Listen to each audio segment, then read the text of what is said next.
पूर्वं यो वै वेदांश्च प्रहिणोति तस्मै तम्हदेवमात्मबुद्धिप्रकाशम् मुमुक्षुर्वै शरणमहं प्रपद्ये। ॐ शान्ति शान्ति शान्तिः।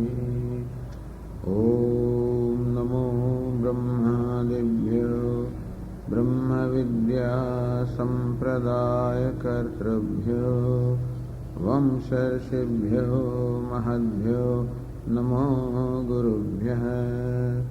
सर्वोपप्लवरहितः प्रज्ञानघनः प्रत्यगर्थो ब्रह्मैवाहमस्मि ब्रह्मैवाहमस्मि। ॐ नारायणं पद्मभवं वसिष्ठं शक्तिं च तत्पुत्रपराशरं च शुकं गौडपदं महान्तं गोविन्दयोगीन्द्रमथास्य शिष्यं श्रीशङ्कराचार्यमथास्य पद्मपादं च हस्तामलकं च शिष्यं सन्तोषकं वार्तिककारमन्यान् अस्मद्गुरून् सन्ततमानतोऽस्मि। श्रुतिस्मृतिपुराणानाम् आलयं करुणालयं नमामि भगवत्पादं शङ्करं लोकशङ्करं। शङ्करं शङ्कराचार्यं केशवं बादरायणं सूत्रभाष्यकृतौ वन्दे भगवन्तौ पुनः पुनः। ईश्वरो गुरुरात्मेति मूर्तिभेदविभागिने व्योमवद्व्याप्तदेहाय दक्षिणामूर्तये नमः।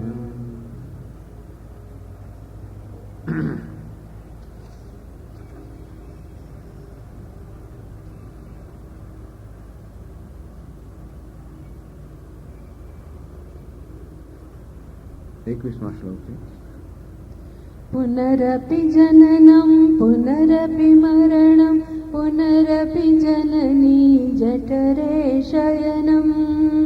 पुनरपि जननं पुनरपि मरणं पुनरपि जननी जठरे शयनम्। इह संसारे बहुदुस्तारे कृपया पारे पाहि मुरारे। इह संसारे बहुदुस्तारे कृपया पारे पाहि मुरारे। रत्याचर्पट विरचित कंठः पुण्या पुण्य विवर्जित पंथः। रत्याचर्पट विरचित कंठः पुण्या पुण्य विवर्जित पंथः। योगी योग नियोजित चित्तो रमते बालोन्मत्तवदेव। योगी योग नियोजित चित्तो रमते बालोन्मत्तवदेव। कस्त्वं कोऽहं कुत आयातः कामे जननी को मे तातः। कस्त्वं कोऽहं कुत आयातः कामे जननी को मे तातः।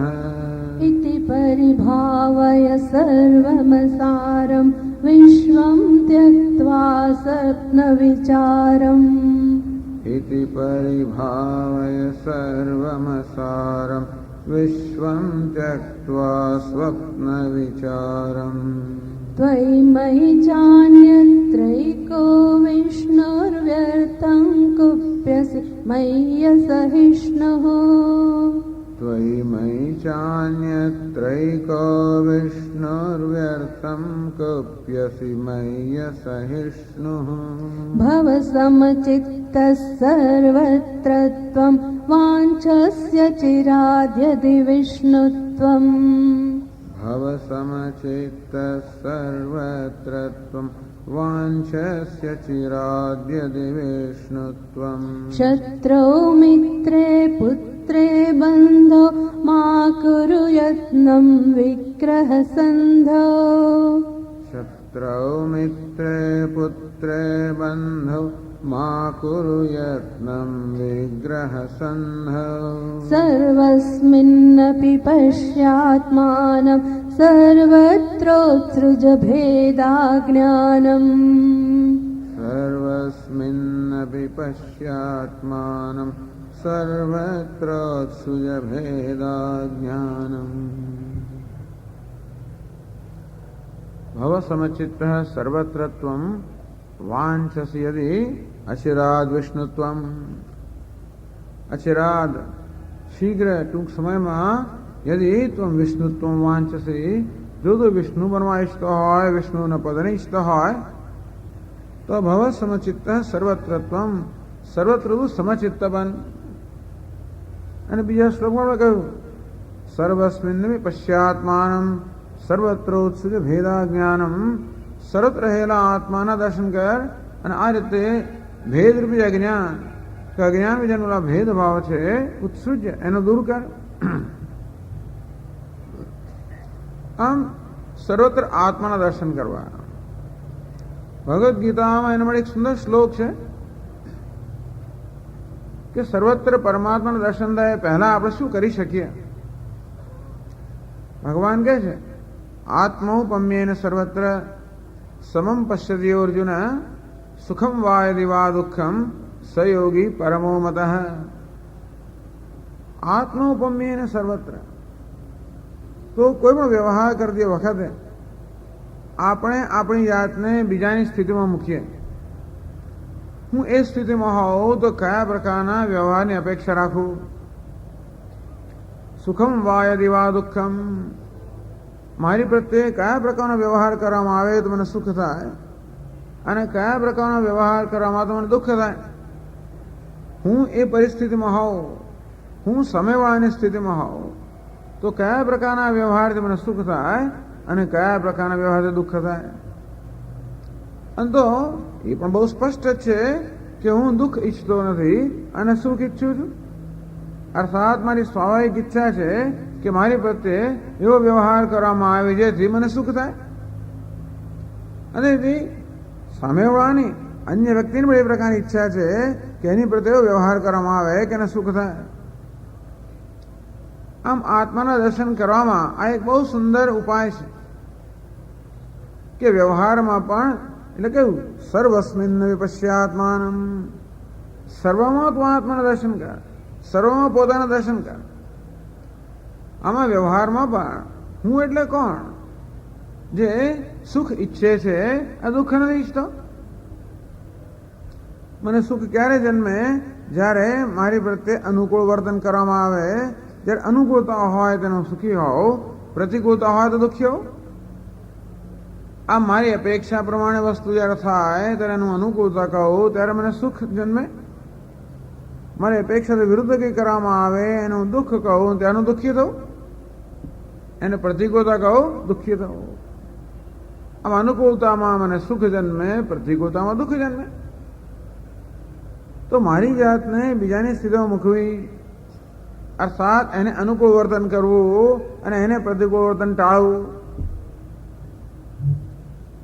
સયોગી પરમો મત ભગવાન કહે છે કે આ પરમ યોગી છે આમ આપણા રોજબરોજના વ્યવહારમાં પણ આપણે યોગી બની શકીએ પછી કહે છે પ્રાણાયામ પ્રત્યાહારમ પ્રાણાયામ પ્રત્યાહાર ધારણા ધ્યાન સમાધિ આ પ્રકારના યોગનું કદાચ આપણે અનુષ્ઠાન ન પણ કરી શકીએ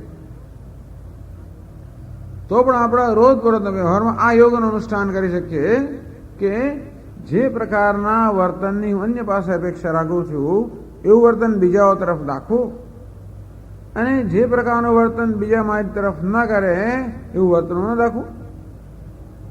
આત્મન પ્રતિકૂલાની પરેશાન ન સમાચરે, પોતાને જે પ્રતિકૂળ હોય એનું આચરણ બીજા પ્રત્યે ના કરવું અને પોતાને જે અનુકૂળ હોય એ પ્રકારનું આચરણ બીજા પ્રત્યે કરવું. બહુ સરળ નિયમ છે ને, આપણી જાતને બીજાની સ્થિતિમાં મૂકવી. નિયમ તો સરળ છે, પાલન સરળ નથી. એક તો આપણે યાદ જ ના રહે કે મારે મારી જાતને બીજાની સ્થિતિમાં મૂકવી. જ્યારે જ્યારે આ કામ ક્રોધ વગેરેના હું આવેગમાં આવી જાઉં પછી કહે છે ત્યારે વસ્તુ ભૂલી જવાય છે. એટલે આપણા વર્તનમાં સાવધાની હોય, આના માટે પણ મૂલ્ય હોય. આ પ્રકારના આચરણ માટે, વર્તન માટે, આ પ્રકારની ભાવના માટે આપણે મૂલ્ય હોય. એ પ્રકારનું વર્તન કરવાથી વાસ્તવમાં મારી જાત મને પોતા પર ઉપકાર કરી રહ્યો છે. મારામાં જે ઉદાત્ત વૃત્તિઓ રહેલી છે, જે દૈવી સંપત્તિ રહી છે, એનો આવિર્ભાવ કરવો, એનું આવાહન કરવું, એનો આવિર્ભાવ કરવાનો એક સુંદર ઉપાય છે કે મારી જાતને હું બીજાની પરિસ્થિતિમાં મૂકું.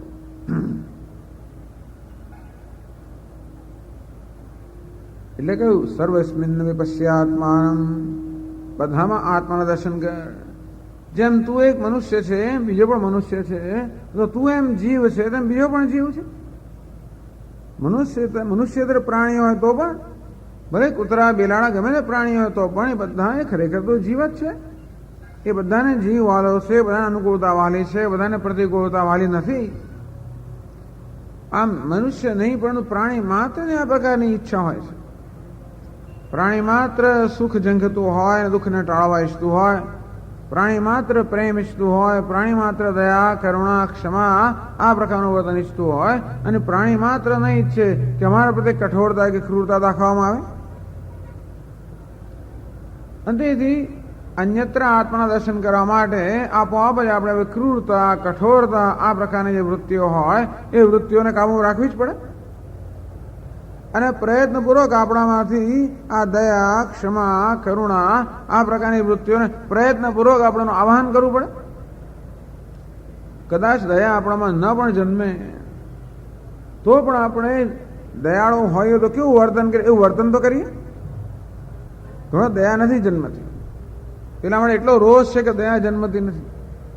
કઈ વાંધો નહીં, બીજું કશું નહીં, તમારા રોષને તો કાબૂમાં રાખવું અને હું દયાળુ હોઉં તો કેવું વર્તન કરું એવું વર્તન કરું. એમ કરવાથી પણ ધીમે ધીમે આપણામાં આપણને દયાનું, ક્ષમાનું, કરુણાનું મૂલ્ય છે.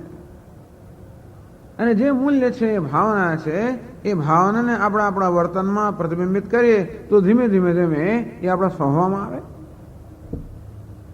એના જ અનુસંધાનમાં ચાલો આપણે પછીનો શ્લોક વાંચીએ. 26મા શ્લોકમાં કહે છે કામં ક્રોધં લોભં મોહં ત્યક્ત્વાત્માनं પશ્યતિ સોહમ. કામં ક્રોધં લોભં મોહં ત્યક્ત્વાત્માनं પશ્યતિ સોહમ. આત્મજ્ઞાનવિહીના મૂઢાસ્તે પચ્યન્તે નરકનિગૂઢાઃ. આત્મજ્ઞાનવિહીના મૂઢાસ્તે પચ્યન્તે નરકનિગૂઢાઃ. આત્માનું દર્શન કેમ કરવા? એવું શું છે જે આપણને આત્માના દર્શન કરવામાં આડે આવે છે, અવરોધરૂપ થાય છે? આત્મા બહાર નથી માટે દર્શન થતા નથી તો કે ના, ઈશ્વર નથી માટે દર્શન થતા નથી એવું નથી. આપણે ફરિયાદ કરીએ ઈશ્વર જો બધે હોય તો દર્શન કેમ થતા નથી? ઈશ્વરના દર્શન ન થવાનું કારણ ઈશ્વર નથી એવું નથી, પણ મારી પોતાની અંદર જ કેટલાક અવરોધો રહેલા છે જે મને ઈશ્વરના દર્શન કરવામાં આડે આવે છે. આ કયા અવરોધો છે કે કામમ ક્રોધમ લોભમ મોહમ ત્યક્ત્વા. આ કામ ક્રોધ લોભ મોહ આ જ મારી આ બધા આવેગો છે. અને આપણે આવેગો કહીશું. કામ પણ એક આવેગ છે, ક્રોધ પણ આવેગ છે, લોભ પણ આવેગ છે. આ બધા આવેગો છે. જ્યારે જ્યારે આમાંનો કોઈ પણ આવેગ મારામાં જન્મે ત્યારે મારું મન બહિર્મુખ બની જાય. કારણ કે જેના પ્રત્યે મને કામના હોય એ વિષય પણ મારાથી ભિન્ન હોય. જેના પ્રત્યે ક્રોધ હોય, ક્રોધ પણ બીજા પ્રત્યે હોય, લોભ પણ બીજી વસ્તુ માટે હોય. આ કામ ક્રોધ લોભ મને મારા માટે હોય જ ના શકે. તેથી જ્યારે કામ ક્રોધ લોભ કોઈ પણ વૃત્તિ મારા જન્મે એ વૃત્તિનો વિષય હંમેશા બીજું જ કોઈ અનાત્મા બીજો જ કોઈ હોય. અને તેથી ત્યારે મારું મન બહિર્મુખ હોય.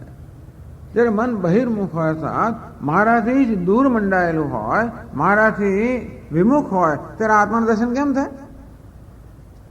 આત્માના અર્થાત પોતાના દર્શન કરવા માટે ની એક પહેલી જરૂરિયાત તો એ છે કે મારું મન અંતર્મુખ હોવું જોઈએ, આત્મ કેન્દ્રિત હોવું જોઈએ. જેના દર્શન કરવા હોય એ તરફ આપણું મન કેન્દ્રિત થવું જોઈએ. આપણે ક્યાંક બહાર ગયા હોઈએ ફરવા માટે અને ઘણીવાર આપણે પહાડોમાં જઈએ, ત્યાં ઘણીવાર એવા સરસ દૃશ્યો હોય છે. ક્યારેક એ લોકો આપણે ત્યાં દૂરબીન પણ ગોઠવેલા હોય, જે દૂરબીનમાંથી આપણે દૂરના દ્રશ્ય જોઈ શકીએ. દૂરના પહાડો દેખાય, પહાડો પર સુંદર મંદિર હોય તો જુઓ સ્વામીજી આજે હું આપને ખાસ એક વસ્તુ બતાવો, એક સુંદર મંદિર બતાવો. ક્યાંક પેલી બાજુ પહાડ પર એક સુંદર મંદિર છે, એ આપણે દૂરબીનથી જોઈ શકીએ.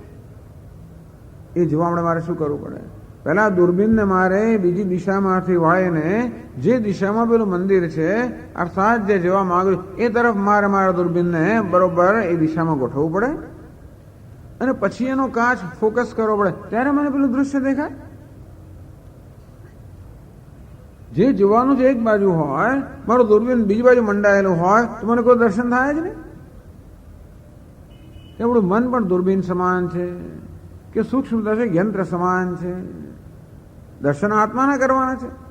આત્મા અંતઃકરણમાં વિરાજમાન છે અને મારું મન દૂરબીન આ બહારના વિષયોમાં જગત તરફ મંડાયેલું હોય તો મને કેમ આત્માનું દર્શન થાય? અને તેથી પહેલી જરૂરિયાત તો એ છે કે મારું મન અંતર્મુખ બને, આત્મ કેન્દ્રિત બને, સ્વકેન્દ્રિત બને. સ્વાર્થી બને એવું નહીં, સ્વકેન્દ્રિત બને, અંતર્મુખ બને. આમ જોવા જઈએ તો અંતર્મુખતા તો મનનો સ્વભાવ જ છે. પરંતુ આ બધા કામ ક્રોધ લોભ આ બધા આગંતુક આપણા શત્રુઓ છે. એક વસ્તુ યાદ રાખવાની જરૂર છે કે આ કામ ક્રોધ લોભ આપણો સ્વભાવ નથી. સ્વભાવ આપણે પ્રત્યેક વ્યક્તિ પ્રત્યેક જણ સ્વભાવથી આપણે બહુ જ સુંદર છે, પ્રેમાળ છે, દયાળુ છે, કૃપાળુ છે, ક્ષમાશીલ છે. આપણો સ્વભાવ આવો છે. એટલા તમે જોજો કે જ્યારે જ્યારે મારા કામ ક્રોધ વગેરે આ વ્યક્તિ મુક્ત હોય ત્યારે મારો સ્વાભાવિક પ્રેમ, આ દયા ક્ષમા વગેરે વ્યક્ત આપોઆપ જ થતા હોય છે. તો મારી જાતને જ વ્યક્ત કરવામાં આ બધી વસ્તુઓ અવરોધરૂપ થાય છે. આ કામ ક્રોધ લોભ આવે ક્યાંથી? સ્વામીજી આપણો સ્વભાવ ન હોય તો આવે ક્યાંથી? એ કહ્યું આત્મજ્ઞાન વિહીના મૂઢા. આત્મજ્ઞાન વિહીન અર્થાત આત્માના જ્ઞાનમાંથી જન્મે. અજ્ઞાનેનાવૃતમ જ્ઞાનમ તેન મુહ્યંતિ જંતવઃ. ભગવદ્ ગીતા ભગવાન કે અજ્ઞાનેન આવૃતમ જ્ઞાનમ. આ મનુષ્યનું વિવેક જ્ઞાન છે એ અજ્ઞાનથી આવૃત થઈ ગયું, અજ્ઞાનથી આચ્છાદિત થઈ ગયું. તેન મુહ્યંતિ જંતવઃ. એને કારણે આ જંતુ અર્થાત મનુષ્યો મોહ પામે છે, ભ્રમ પામે, ભ્રમિત થાય છે. આમ કામ ક્રોધ લોભ બધા આત્મા પોતાના જ અજ્ઞાનમાં જન્મે. આત્માનું જ્ઞાન એટલે શું? સોહમ કયું પશ્ય ત્યાં આત્માનું પશ્યતિ સોહમ. આત્માનું જ્ઞાન એટલે કેવું જ્ઞાન? સોહમ.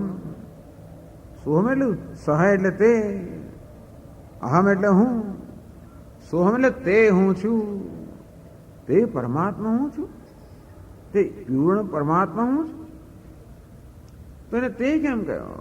તે એટલા માટે કે હું માનું છું કે પરમાત્મામાંથી જુદો છે, અન્યત્ર છે. એટલા માટે કહું તે ખરેખર તે નથી, પણ જેને તે માનવામાં આવે છે, પરમાત્માને મારા કરતાં ભિન્ન માનવામાં આવે છે. કારણ કે મારામાં એવી ગ્રંથિઓ બંધાઈ ગઈ છે કે હું તો અલ્પાત્મા જ છું, હું તો ઊણો છું, અધૂરો છું, દુઃખી છું, દીન છું, અસહાય છું. આ પ્રકારની ગ્રંથિઓ મારા બંધાઈ ગઈ છે. એટલા માટે પરમાત્માને મારે જુદો માનવામાં આવે છે. માટે પરમાત્મા તે પરમાત્મા એવું કહેવામાં આવે. આપણે જ્યારે જ્યારે ભગવાનની નિર્દેશ પણ કરીએ ત્યારે ઉપરવાળો જાણે. આપણે શું કહીએ? ઉપરવાળો જાણે. ભગવાન ઉપર હોય, દૂર હોય, ક્યાંનો ક્યાંય પેલા ક્ષિતિજને પણ પેલી પાર હોય, કોઈક એવા લોકમાં હોય જે મર્યા પછી જવાનું હોય. આમ પરમાત્મા ક્યાંય દૂર ન દૂર હોય એવો આપણો ખ્યાલ છે. તો કે ના ના, ઈશ્વર ક્યાંય દૂર નથી. ઈશ્વર સર્વત્ર છે. ઈશાવાસ્યમ ઇદમ સર્વમ ત્વયમયી ચાન્ય ત્રૈકો વિષ્ણુ. તારામાં, મારામાં, અન્ય સ્વરમાં એક જ વિષ્ણુ, એક જ ઈશ્વર, એક જ પરમાત્મા રહેલો છે. તારામાં જ નહીં, મારામાં પણ ખરો. અર્થાત પરમાત્મા અમારા અંતરમાં જ વિરાજમાન છે. એ ભગવાન વિષ્ણુ ક્યાંય દૂર નથી. વૈકુંઠ એટલે મારું અંતઃકરણ, એ વૃંદાવન એટલે મારું પોતાનું અંતઃકરણ જ વૃંદાવન, શુદ્ધ અંતઃકરણ. એમાં ભગવાન વિરાજમાન છે, ત્યાં ભગવાન વિચરણ કરી રહ્યા છે. પણ જાણે ભગવાનને જોવા મળે હંમેશા બહાર જ મારું મન ભટકતું હોય તો મને કેમ દેખાય? સોહમ, એ કૃષ્ણ હું છું, રામ હું છું, વિષ્ણુ હું છું, શિવ હું છું. કેવું સુંદર ચિત્ર છે શિવજી, એટલે કેવું સુંદર ચિત્ર. જ્યાં જ્ઞાન છે, વૈરાગ્ય છે, અસંગતા છે, પૂર્ણતા, જ્યાં પ્રેમ છે, મુક્તિ છે, આનંદ છે. બસ આ પ્રેમને, મુક્તિને, આનંદને કેમ દર્શાવવા માટે શ્રી કૃષ્ણ ચિત્ર દોર્યું? આ વૈરાગ્યને, અસંગતાને, જ્ઞાનને કેમ દર્શાવો? શિવજીનું ચિત્ર દોર્યું. ધર્મને, સત્યને, દૃઢતાને, નિષ્ઠાને કેમ દર્શાવી? રામજીનું ચિત્ર દોર્યું. આ બધા એક જ સિદ્ધાંત દર્શાવે છે, પૂર્ણતા, ઈશ્વર, પરમાત્મા. વાસ્તવમાં એ જ મારો અને તમારો અને સર્વનો સ્વભાવ છે. એટલું ખરું, એને માટે આપણે જરાક શાંત થઈને આપણા હૃદયના ઊંડાણમાં દર્શન કરવા પડે, જરા દ્રષ્ટિ કરવી પડે. શું એવું મારો સ્વભાવ છે? સ્વનું વિષ્ણુ છું, વિચાર કરો. કૃષ્ણ છું, પ્રેમ, મુક્તિ, આનંદ મારો સ્વભાવ છે. આત્મજ્ઞાન વિહીના મૂઢા. પણ આત્માના આ સ્વભાવનું એને જ્ઞાન નથી. એ લોકો અનાત્માને આત્મા માની લે છે, તેથી આપણે દેહને આત્મા માની લઈએ છીએ. આ દેહ, ઇન્દ્રિયો, મન, બુદ્ધિ, આ જે સંઘાત છે એ તો ખરેખર મારો એક વેશ છે. આ કૃષ્ણ એક વેશ પહેર્યો. ઉપનિષદમાં કહે છે તત્ સૃષ્ટવા તદેવાનુપ્રાવિશદ. આના આગળ કહ્યું પણ ખરું, ભગવાને આ ખોળિયાની રચના કરી. ગઈકાલે વાત કરી ને, પક્ષી જેમ પોતાના માળામાં પ્રવેશે તેવી રીતે ભગવાને આ જાણે કે માળાની ખોળિયાની રચના કરી, પછી એને પ્રવેશ કર્યો. શિવ થકી જીવ થયો, એ જ આ છે. આ શિવે જાણે કે આ ખોળિયામાં પ્રવેશ કર્યો, જેથી આ જગતના વિશ્વનો અનુભવ કરી શકે. પણ શિવ પછી ભૂલી ગયો કે હું શિવ છું અને પોતાને જીવ માની બેઠો. અને પછી મહાન સંઘર્ષ. મને એટલે અનાત્માને આત્મા માનવાના કારણે આ દેહને આત્મા માનીએ તો દેહ તો બિચારો જન્મ મૃત્યુનો અધીન નથી. એટલે હું જન્મ મૃત્યુનો અધીન બની ગયો. જાણે કે આ મન તો મારું અલ્પ છે, મારે હું પણ અલ્પ બની ગયો. આ બુદ્ધિમાં અનેક પ્રકારનું અજ્ઞાન છે, ભ્રમ છે, હું પણ અજ્ઞાની બની ગયો. આ મારા વિશે અનેક પ્રકારના ભ્રમ સેવેલો છું. હું મર્ત્ય છું, અજ્ઞાની છું, દુઃખી છું, અલ્પ છું, અસહાય છું. બસ આમાંથી કામ ક્રોધ જન્મે છે. તો કામ એટલે કે ઈચ્છા, ઈચ્છા સમજ જન્મે. એક બાજુ મારી જાત વિશે આ પ્રકારનો મારી એવી સમજ છે કે મારો ભ્રમ છે કે હું અધૂરો છું, ઊણો છું. અને બીજી બાજુ ઉણપને સ્વીકારી શકતો નથી. આ મારી જાતને સ્વીકારી શકતો જ નથી. આ પ્રત્યેક મનુષ્યની આ મહાન સમસ્યા છે કે પોતાની જાતને સ્વીકારી શકતો નથી. અને તેથી એ અધૂરપમાંથી ઉણપ મુક્ત થવા માંગુ છું. આમ પ્રત્યેક ઈચ્છાની પાછળ એક જ ઈચ્છા સમાયેલી છે. કેવી રીતે ઉણપમાંથી મુક્ત થવું, અધૂરપમાંથી મુક્ત થવું, આ દીનતા અસહાયમાં કેમ મુક્ત થવું? ઈચ્છા એટલે કામજન્ય. આ કામ એટલે કે ઈચ્છા. આવી રીતે આપણી અધૂરપની અભિવ્યક્તિ છે. ઈચ્છા શેનામાં? શિક્ષા બતાવે જરૂરિયાત, જરૂરિયાત બતાવે છે અધૂરપ.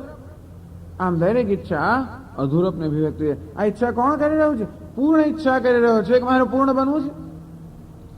આ જ ખરેખર મોટી કરુણતા છે, અથવા આ મોટું રહસ્ય છે. 10મો છોકરો ઈચ્છા કરી રહ્યો છે મારે 10માને શોધવો છે. અંતિમ આપણે ઈચ્છા કરી રહ્યા છે મારે પૂર્ણ બનવું છે, મારે અમર બનવું છે, મારે સુખી બનવું છે, મારે મુક્ત બનવું છે. અમરતા, સુખ, મુક્તિ તો આપણો સ્વભાવ છે. તમે જ વિચાર કરો આ ઈચ્છા ક્યારે પૂરી થાય? આ 10મા છોકરાને ગમે તેટલું શોધીએ તો પણ કોઈ દિવસ મળે ખરો? પોતે પોતાને શોધી રહ્યો છે. એ શોધ ક્યારે પૂરી ના થાય? જન્મો જન્મથી આ શોધ ચાલી જ રહી છે. લહેર ઢૂંઢે લહેર કો, કપડા ઢૂંઢે સૂદ, જીવ ઢૂંઢે બ્રહ્મ કો, તીનો ઊત કે ઊત. વિચાર કરો, તરંગ એટલે કે મોજું જળને શોધી રહ્યું છે, આ ઘડો માટીને શોધી રહ્યો છે, આ વસ્ત્ર સૂતરને શોધી રહ્યું છે, અને તે જ રીતે જીવ બ્રહ્મને શોધી રહ્યો છે. ત્યારે પણ એનો પત્તો લાગે જ નહીં. એટલે જીવન નિરાશા છે. આપણી કામનાઓ પૂરી થતી જ નથી. કામનાઓ પૂરી થાય પણ એક કામના પછી બીજી કામના આવી જ જાય. કારણ કે બધી કામનાની પાછળની મૂળ કામના તો પૂર્ણ થવાની. એ તો કોઈ વસ્તુ પૂરી કરી જ ના શકે. અને જ્યારે જ્યારે મારી કામના પૂરી ના થાય ત્યારે ક્રોધ જન્મે. જે કોઈ મારી કામનાને પૂરી કરવામાં અવરોધરૂપ થાય એના પ્રત્યે ક્રોધ જન્મે. આમ જેટલી તીવ્ર મારી કામના હોય એટલો તીવ્ર ક્રોધ બને. કામમ ક્રોધમ. અને કામના પૂરી થાય તો કામના જતી ના રહે, વધારે વધારે પ્રાપ્ત કરવાની ઈચ્છા જન્મે, લોભ જન્મે. મોહમ. મારું મન જ્યારે ક્રોધના આવેગમાં આવી જાય કે લોભના આવેગમાં આવી જાય ત્યારે મારી વિવેક બુદ્ધિ છે એ વિવેક બુદ્ધિ રજા વિદાય લઈ લે.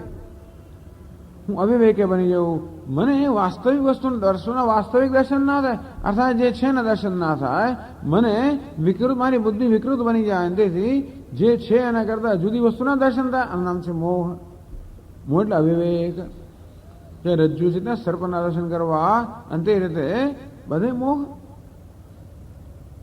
કામમ ક્રોધમ લોભમ મોહમ. પહેલા તો એ સમજવાની જરૂર છે કે આ બધું અજ્ઞાનમાંથી જન્મેલું છે, પોતાના વિષયના જ અજ્ઞાનમાંથી જન્મેલું છે. આત્મજ્ઞાન વિહીના મૂઢા તે પચ્યંતે નરક નિગૂઢા. જે લોકો આ સમજતા નથી અને જે લોકો આ માને કે કામના તો હોય ને સ્વામીજી, ક્રોધ વગર તો કેમ ચાલે, લોભ ના હોય તો ક્યાં જીવનમાં પ્રકૃતિ વિકાસ થાય, લોકો એમ માને છે. લોભ હોય તો જ ઉન્નતિ થાય ને, પ્રગતિ ક્યારે થાય? ક્રોધ હોય તો જ લોકો આપણું કયું સાંભળે ને. કામના હોવી જોઈએ, મહત્વાકાંક્ષા હોવી જોઈએ તો જ આપણે આગળ વધી શકીએ ને. આગળ વધીને ક્યાં વધવાનું છે? પણ આગળ વધીને જવાનું છે ક્યાં?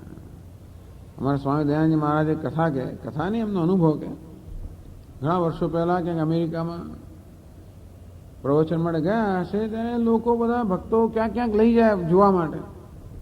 સ્વામીજીને કોઈક સરસ પ્રદર્શન જોવા લઈ ગયા હશે.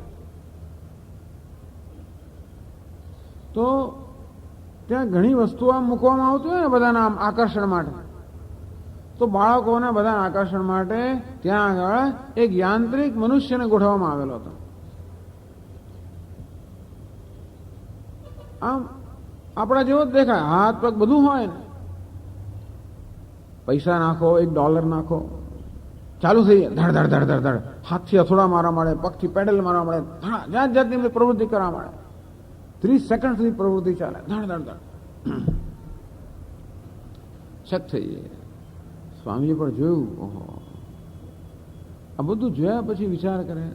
એમની વિચારની રીત કઈ બહુ વિલક્ષણ છે. આપણા વિચાર ના કે આપણે હા કેવું સરસ યંત્ર છે, એ શું વિચાર કરે. આ બધી પ્રવૃત્તિ પછી મેળવ્યું શું? આ બધું કર્યું, હાથથી અથોડા માર્યા, પગથી લાતો મારી, પેડલો માર્યા, કુદાકુદ કરી, દોડાદોડ કરી, મળ્યું શું? તમારામાં ઘણાને ખબર હશે આજકાલ એવી જાતની એક ઉક્તિ છે, રેટ રેસ. લોકો બધા એવી દોડાદોડ કરે છે ને, દરેક જણ બીજાથી આગળ વધવા માંગતો હોય. સ્પર્ધા, આજુનો તરત સ્પર્ધા થઈ રહી છે અને પ્રત્યેક વ્યક્તિ બધાને એટલી મહત્વાકાંક્ષાઓ છે અને બધા પેલા આગળ જવા માંગે એટલે રેસ ચાલે, હોડ ચાલે. હોડ કોની હોડ? ઉંદરોની હોડ ચાલે. અને રેટ રેસ કર, ઉંદરો હોડ લગાવતા ને એમ લોકો હોડ લગાવતા હોય છે. સ્વામી દયાનંદજી મહારાજ કે ભઈ રેટ રેસ જીત્યા પછી પણ પેલો રેટ જ રહેવાનો છે ને. ઉંદરો હોડ લગાવે પણ જીતી જાય ધારો કે હોડમાં, તો રહેતો ઉંદર જ ને. અને તે રીતે આટલી બધી પ્રવૃત્તિ કર્યા પછી મેળવ્યું શું? સ્વામી હું ધનવાન થયો, પ્રતિષ્ઠાવાન થયો, બરોબર છે, પણ આંતરિક સંતોષ મળ્યો ખરો? એવું લાગે છે કે મેં આંતરિક ઉન્નતિ કરી હોય, આંતરિક સંતોષ પ્રાપ્ત કર્યો હોય, આંતરિક શાંતિ પ્રાપ્ત, એવું લાગે છે તો વાંધો નહીં. પણ આ બધા પ્રકારની હોડ, આ બધા પ્રકારની સ્પર્ધા એવી માન્યતામાંથી જન્મી છે કે મારે કંઈક બનવાનું છે. મારી પોતાની જાતના સ્વીકારમાંથી આ બધી માન્યતા જન્મી કે હું કંઈક મોટો મહાન બનું, હું છું એના કરતાં ધનવાન બનું, છું એના કરતાં પ્રતિષ્ઠાવાન બનું, છું એના કરતાં સત્તાવાન બનું, તો હું કંઈક સ્વીકાર્ય બનું. આમ પોતાની જાતના તિરસ્કારમાંથી આ બધી સ્પર્ધા જન્મેલી છે. ભાઈ સ્પર્ધામાં ગમે તેટલો હું આગળ વધુ તો પેલો તિરસ્કાર તો રહેવો કે એમાંથી આ બધું જન્મેલું છે.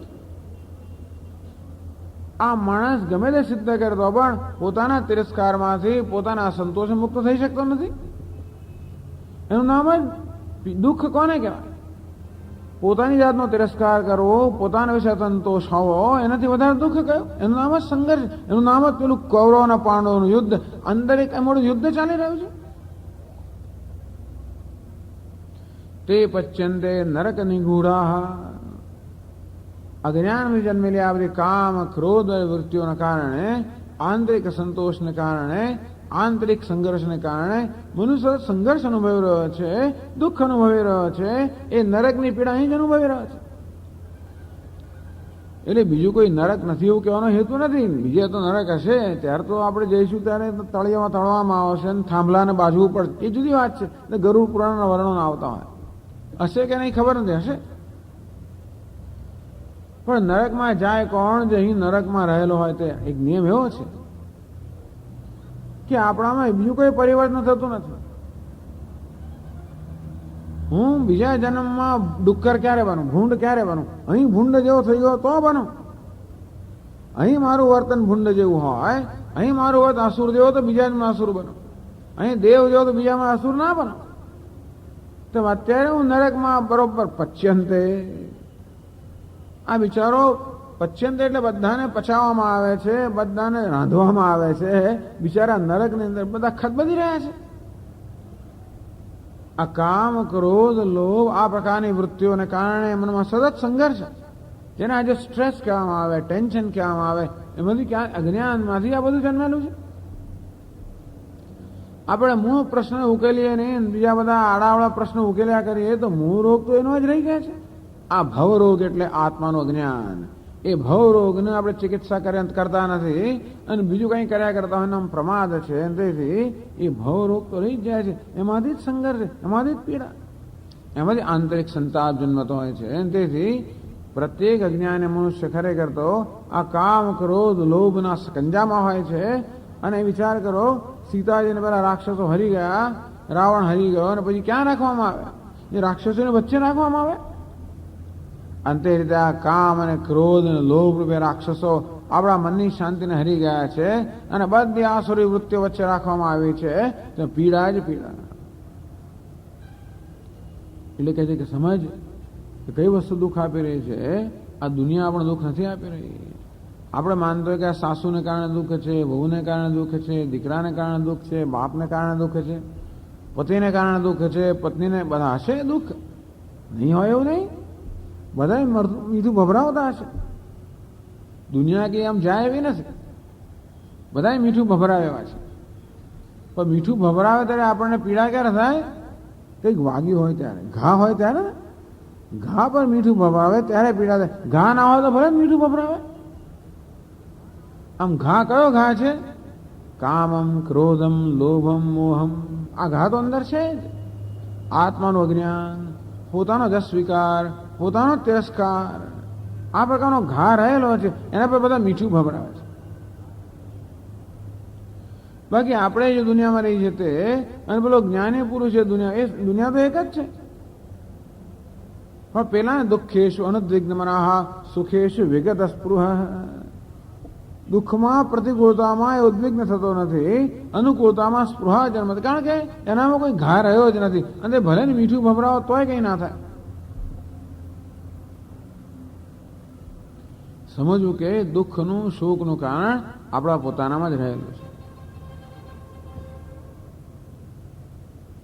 એનો અર્થ એવું નહીં કે આપણે આપણી જાતનો તિરસ્કાર કરો કે સ્વામી હા હું જેવી છું, હું જેવું છું, મને ખબર પડી, એવું નથી.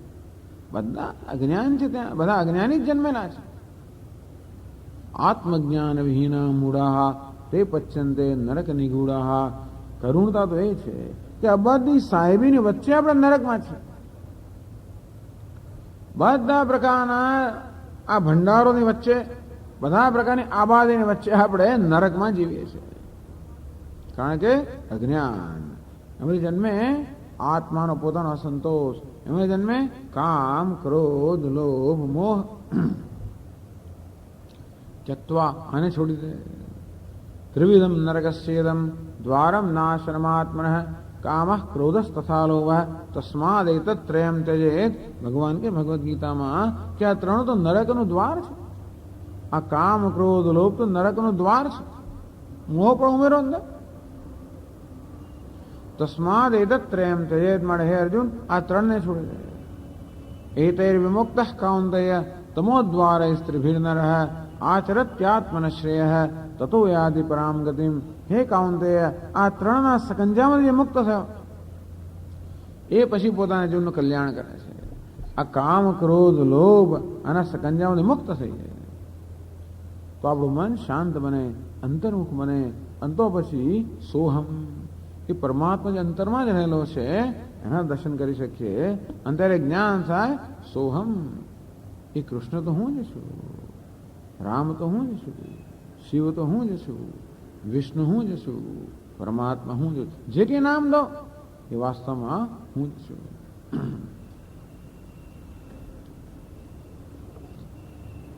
એવું કરવા માટે કયા પ્રકારનું જીવન જીવવું જોઈએ? આપણા જીવનને અંતર્મુખ બનાવવા માટે, આ કામ, ક્રોધ, લોભ, મોહ શત્રુઓ છે મુક્ત થવા માટે કયા પ્રકારની જીવન નીતિ હોવી જોઈએ એ આપણને 27મા શ્લોકમાં કહે છે. ગેયમ ગીતા નામ સહસ્રમ ધ્યેયમ શ્રીપતિરૂપમજસ્રમ. ગેયમ ગીતા નામ સહસ્રમ ધ્યેયમ શ્રીપતિરૂપમજસ્રમ. નેયમ સજ્જન સંગે ચિત્તમ દેયમ દીનજનાય ચ વિત્તમ. નેયમ સજ્જન સંગે ચિત્તમ દેયમ દીનજનાય ચ વિત્તમ. એક એક શ્લોક બધા કેપ્સ્યુલ જેવા છે. કેપ્સ્યુલ આટલી નાની હોય ને પણ બહુ પોટન્સી હોય. આપણી પાસે મર્યાદિત સમય છે માટે મર્યાદિત સમય ગાળીએ છીએ, પણ કોઈ પણ એક શ્લોક લઈ શકીએ ને આપણને જીવનમાં ખરેખર બધા પ્રશ્નો ઉકેલવાની આમાં બધી સંભાવના રહેલી છે. આ શ્લોકમાં બહુ સુંદર આપણને સૂચના આપવામાં આવે છે, માર્ગદર્શન, ઉપદેશ કરવામાં આવે છે કેવું જીવન જીવવું જોઈએ. એ ગેયમ ગીતા નામ સહસ્રમ, ભગવદ્ ગીતા નામ સહસ્રમ, વિષ્ણુ સહસ્રનામ, એનું ગાન કરવું જોઈએ. ધ્યેયમ શ્રીપતિ રૂપમ અજસ્રમ, અજસ્રમ સતત હંમેશા શ્રીપતિ રૂપમ ધ્યેયમ.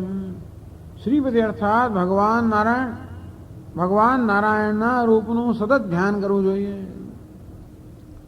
નેયમ સજ્જન સંગે ચિત્તમ, આ ચિત્તને સજ્જનોના સંગમાં લઈ જવું. ત્રીજી વાર આવ્યો પાછો. સત્સંગત્વે નિસંગત્વમ એક વાર કહ્યું. ત્રિજગતિ સજ્જન સંગત રેકા ભવતી ભવાર્ણવ તરણેનો કે બીજી વાર કહ્યું. આ ત્રીજી વાર કહે છે નેયમ સજ્જન સંગે ચિત્તમ, પોતાના ચિત્તને આ સજ્જનોના સંગમાં લઈ જવું જોઈએ. દેયમ દીન જનાય છે વિત્તમ, અને દીન જનોને વિત્ત અર્થાત ધનનું દાન કરવું જોઈએ. ગેયમ, ધ્યેયમ, નેયમ, દેયમ, આટલું કરવું જોઈએ. સરસ પ્રાસ છે. તો ગાન કરવું જોઈએ. કોનું ગાન કરવું જોઈએ? ભગવદ્ ગીતાનું ગાન કરવું જોઈએ. વિષ્ણુ સહસ્રનામનું ગાન કરવું જોઈએ. કે આપણે જે ઈષ્ટ દેવતા હોય એ ઈષ્ટ દેવતાના નામનું સહસ્રનામનું ગાન કરવું જોઈએ. આમ ભગવાનના 1000 નામનું ગાન કરવું એટલે ભગવાનના ગુણગાનનું ગાન કરવું, ગુણનું ગાન કરવું. તમે તમારામાં ઘણા કદાચ વિષ્ણુ સહસ્રનામ કે બીજા કોઈ સહસ્રનામ કે બીજા પુરુષોત્તમ સહસ્રનામ કે જેને કંઈ પાઠ કરતા હશો કે બીજા કોઈ નામનો પાઠ કરતા હશો, તમે જોજો એ દરેક નામમાં ભગવાનની કોઈ વિભૂતિનું, ભગવાનના પરાક્રમનું, ભગવાનની મહાનતાનું, ભગવાનના સદગુણોનું, ભગવાનની કૃપાનું, ભગવાનની દયાનું એવું જ વર્ણન કરવામાં આવે છે. આમ ભગવાનના 1000 નામનું ગાન કરવું એટલે ભગવાનના ગુણનું ગાન કરવું. ભગવાનના ગુણનું, ભગવાનની મહત્તાનું, ભગવાનની પૂર્ણતાનું, ભગવાનની કૃપાનું ગાન કરવું. એમ કરો તો આપણો ભક્તિભાવ જાગૃત થાય. બળી ગેયમ ગીતા, આ ભગવદ્ ગીતાનું ગાન કરવું. તો એમ કરવાથી ધીમે ધીમે ગીતાની અંદર જે ઉપદેશ કરવામાં આવે છે ઉપદેશ ધીમે ધીમે આપણને સ્પર્શ કરતો થાય.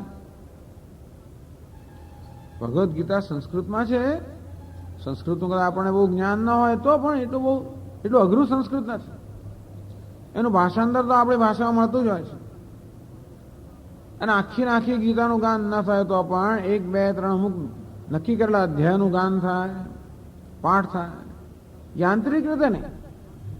ઘણા લોકો પાઠ કરતા હોય છે, પછી રોજ એક પાઠ કરી જવો. અને ઘણા લોકો શું કરતા હોય છે, એટલા બધા પાઠ કરતા હોય. ગીતાના 3 અધ્યાયનો પાઠ કરો, વિષ્ણુ સહસ્રનામનો પાઠ કરો, હનુમાન ચાલીસા, ગાયત્રી ચાલીસા, ફલાણા ચાલીસા, આમ કરતા 3 કલાક બધા પાઠ ના હોય. હવે સમય ના મળે. પાઠ ફરતા પછી રસોઈ કરતા પાઠ પૂરો કરી નાખે તોય વાંધો નથી. પણ છતાં એને અંગ્રેજીમાં ક્વોન્ટિટી ટાઈમ કહેવાય. એટલે આપણે બધો સમય તો આપીએ ભગવાનને, પણ ક્વોલિટી ટાઈમ એટલે કે એ સમયની ગુણવત્તા નથી આવતી. ટૂંકમાં આપણે ધ્યાન નથી આવતું. જરા બેસીને પાઠ કરવો જોઈએ. એના પાઠ કરવો એટલે પછી આ ગીતાના શ્લોકોનો અર્થ છે એનું અનુસંધાન કરવું જોઈએ, એનું ભાષાંતર સાથે. તો જેથી જ્યારે શ્લોકોનો પાઠ થાય ત્યારે મનમાં અર્થનું અનુસંધાન થાય, ત્યારે કંઈક અંદર લાગી જાય. અશોચાનન્વ શોચસ્ત્વમ પ્રજ્ઞાવાદાંશ ભાષસે. ભગવાન કે અર્જુન કે હે અર્જુન, શોક ન કરવા યોગ્ય વસ્તુનો તું શોક કરી રહ્યો છે. ગતાસુ ન ગતાસુંસ્ય નાનું શોચંદી પંડિતા. આ પંડિતો અર્થાત જ્ઞાની પુરુષો ક્યારે પણ શોક નથી કરતા. અર્થાત એમને શોક જન્મતો નથી. આ શોક તો અજ્ઞાનોથી જન્મેલો છે. સર્વધર્માન પરિત્યજ્ય મામ એકમ શરણમ વ્રજ. આ જીવનના બધા ધ્યેયનો ત્યાગ કરીને એક તો મારું શરણ લે, અર્થાત મને ધ્યેય રૂપે રાખ. આવા શ્લોકોમાં સ્પર્શ કરી જાય. એના માટે ભગવદ્ ગીતાનો પાઠ કરતી વખતે એના શ્લોકોના અર્થનું અનુસંધાન એને ધીમે ધીમે કરવું જોઈએ. વિષ્ણુ સહસ્રનામનો કેવા ભગવાનના નામનો પાઠ, જેથી ભગવાનના જે ગુણો છે, ભગવાનનું મહાત્મ્ય છે, એનું પણ અનુસંધાન થાય. આ રીતે આપણી બુદ્ધિમાં અનુસંધાન. ધ્યેયમ શ્રીપતિ રૂપમજસ્રમ. અને જોડે ભગવાન શ્રીપતિ એટલે ભગવાન નારાયણ. અહીં વારંવાર આ ભજ ગોવિંદમ છે ને, ગોવિંદનું ભજન કરવાનું કહ્યું. માટે આપણને વારંવાર વિષ્ણુ, શ્રીપતિ એ પ્રકારે ઉલ્લેખ મળે છે. બરાબર છે. પણ અહીંયા ભજ ગોવિંદ એટલે ભજ શિવમ પણ, ભજ શંકરમ પણ થઈ જાય. એવું ને કે ભજ ગોવિંદ એટલે ખાલી ગોવિંદને ભજન કરવું, ભગવાનને ભજન કરવું. જે એમ ભગવાનના રૂપનું ધ્યાન કરવું જોઈએ. આ ધ્યાન બહુ સરસ વસ્તુ એટલા મળે છે કે આપણે ધ્યાન ન કરીએ તો આપણું મન કશું ને કશું વિચારે કરતું જ હોય છે. એક પછી એક વિચાર મનમાં ઉઠ્યા જ કરતા હોય છે, પણ એક વિચાર દરેક વિચાર બધો જુદો જુદો હોવાને કારણે આ મનની શક્તિઓનો ક્ષય થઈ જતો હોય. તો મનની શક્તિઓનો સંચય કેમ કરવો, એને યોગ્ય માર્ગે કેમ વાળવી? જેમ ગાયત્રી મંત્રમાં કહે ને, તત્સવિતુર્વરેણ્યમ ભર્ગો દેવસ્ય ધીમહિ ધિયો યો નઃ પ્રચોદયાત. તત્સવિતુ વરેણ્યમ ભર્ગઃ વયમ ધીમહિ. એ ભગવાન સવિતા સૂર્યદેવના એ અત્યંત પવિત્ર તેજનું, અત્યંત પવિત્ર પૂજનીય તેજનું અમે ધ્યાન કરીએ છીએ. ધિયો યો નઃ પ્રચોદયાત, જે ભગવાન સૂર્ય અમારી બુદ્ધિને પ્રેરિત કરે. આપણે ઈચ્છીએ કે આપણી બુદ્ધિને પ્રેરણા પ્રાપ્ત થાય, આપણા વિચાર ઉર્ધ્વ ગતિ એટલે ઉર્ધ્વ દિશામાં, ઊંચી દિશામાં જાય.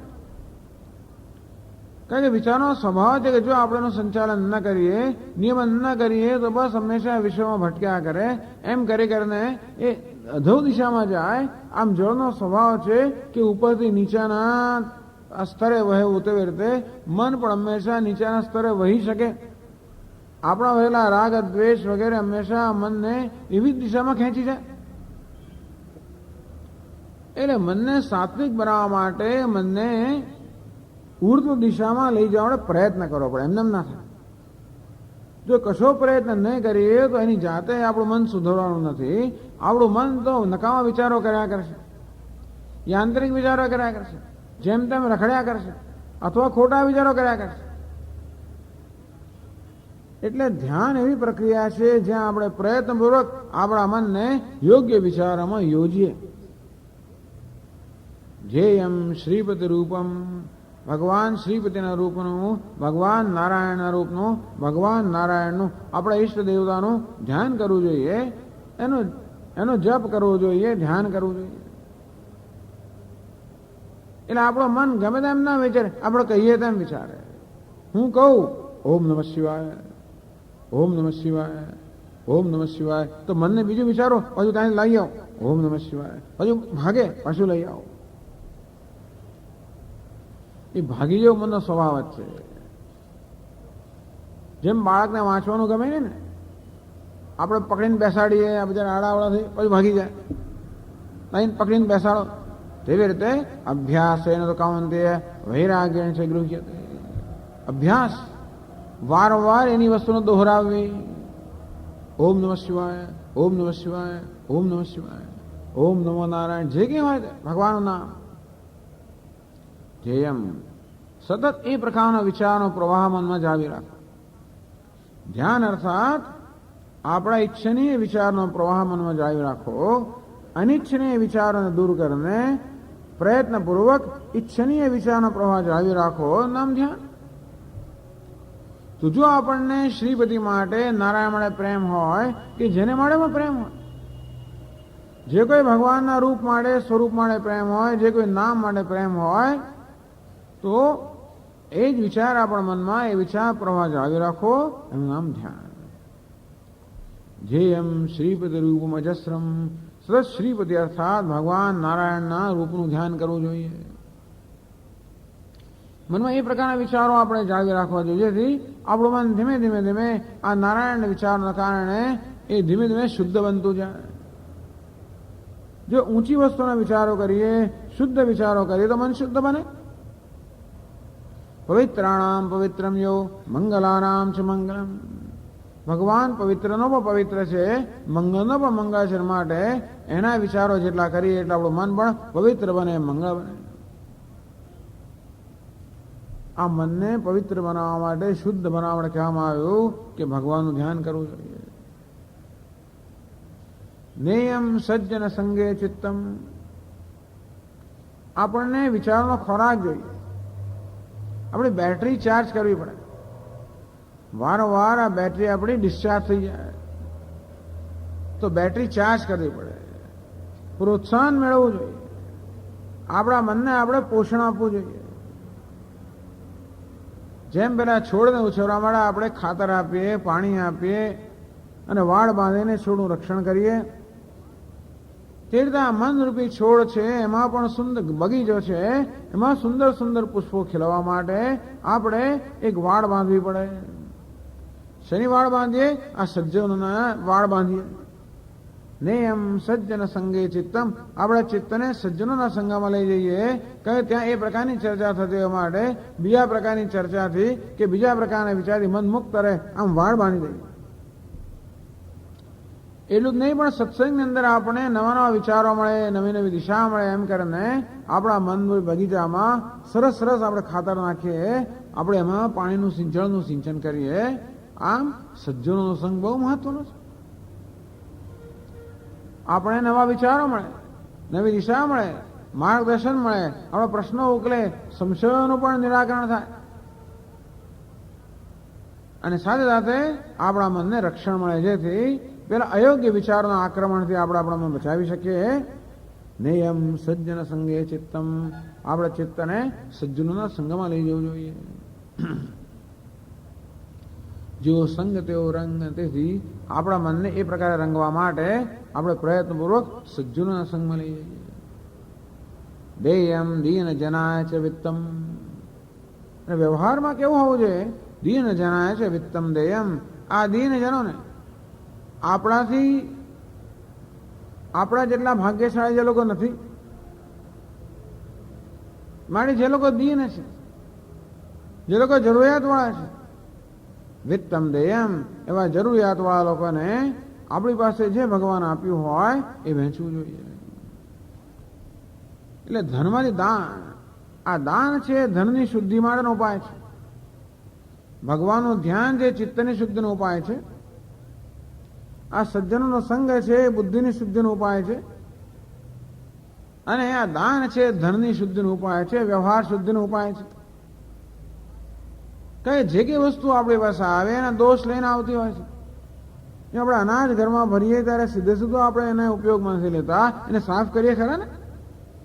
ખેતરમાંથી આવ્યું હોય, અંદર કાંકરા પણ હોય, બીજી જીવડા પણ કદાચ હોય, બધું સાફ કરીએ ને આપણે. તેમ ધન વગેરે આપણી પાસે આવે પણ કઈ જીવડા અને કચરો લઈને આવતું હોય છે.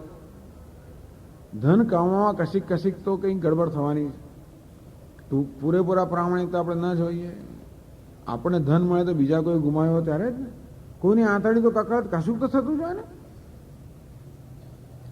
આમ જે કંઈ આપણી પાસે આવે પોતાના દોષ લઈને આવતો હોય માટે એને શુદ્ધ કરવું જોઈએ. તેથી દેયમ દીન જનાય છે વિત્તમ, દીન જનોને વિત્તનું ધનનું દાન કરવું જોઈએ.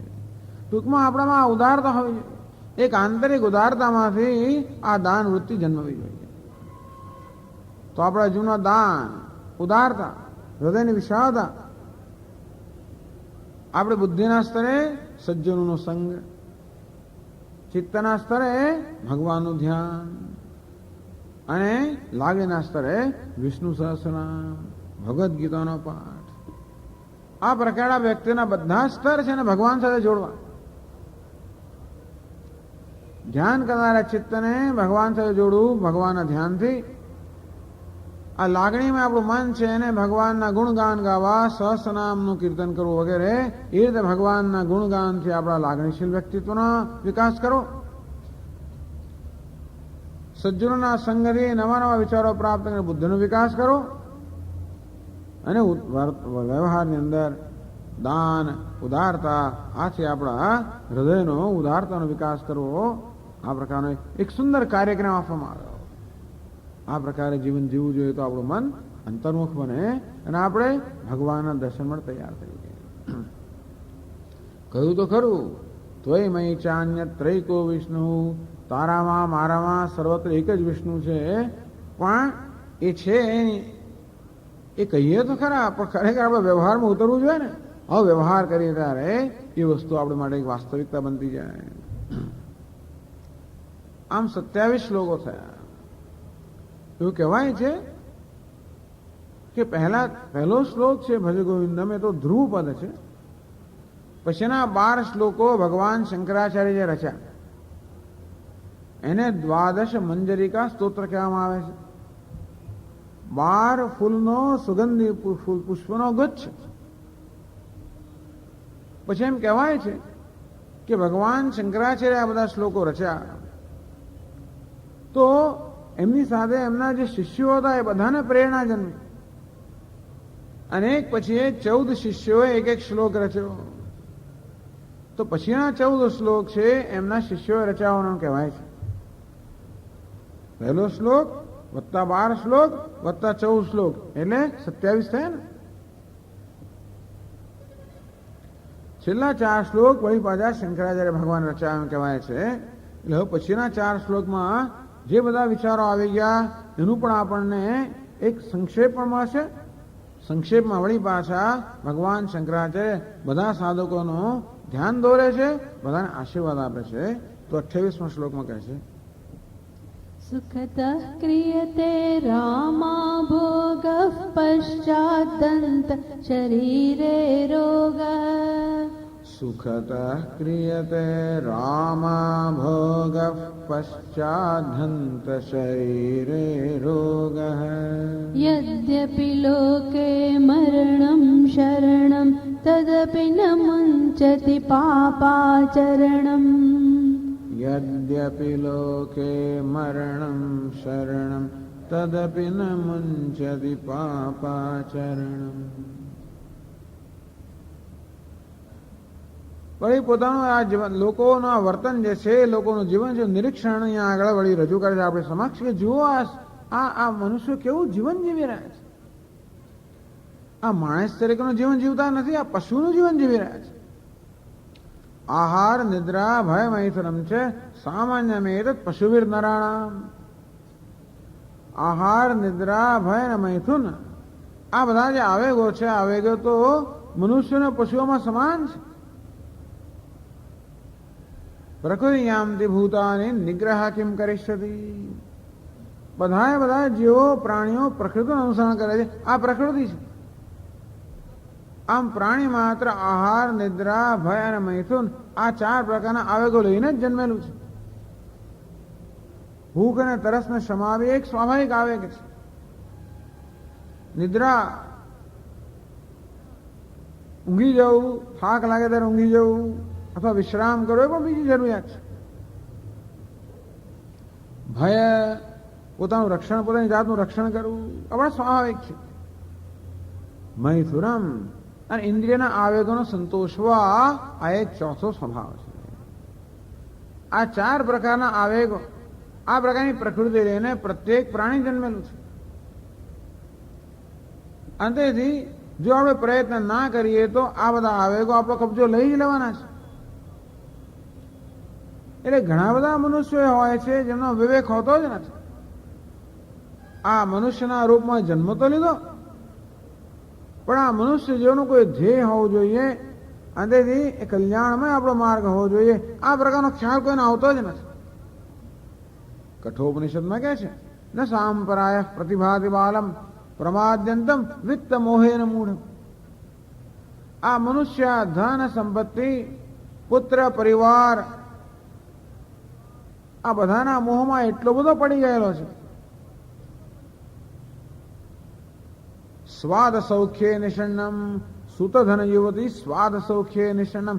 બસ સૂતનો પુત્રનો ધનનો યુવતીનો સ્વાદનો અનુકૂળતાનો સગવડનો એશ આરામમાં બસ એમાં જ એનું ચિત્ત પરોવાયેલું છે. અયમ લોક નાસ્તિ પર ઇતિ માની.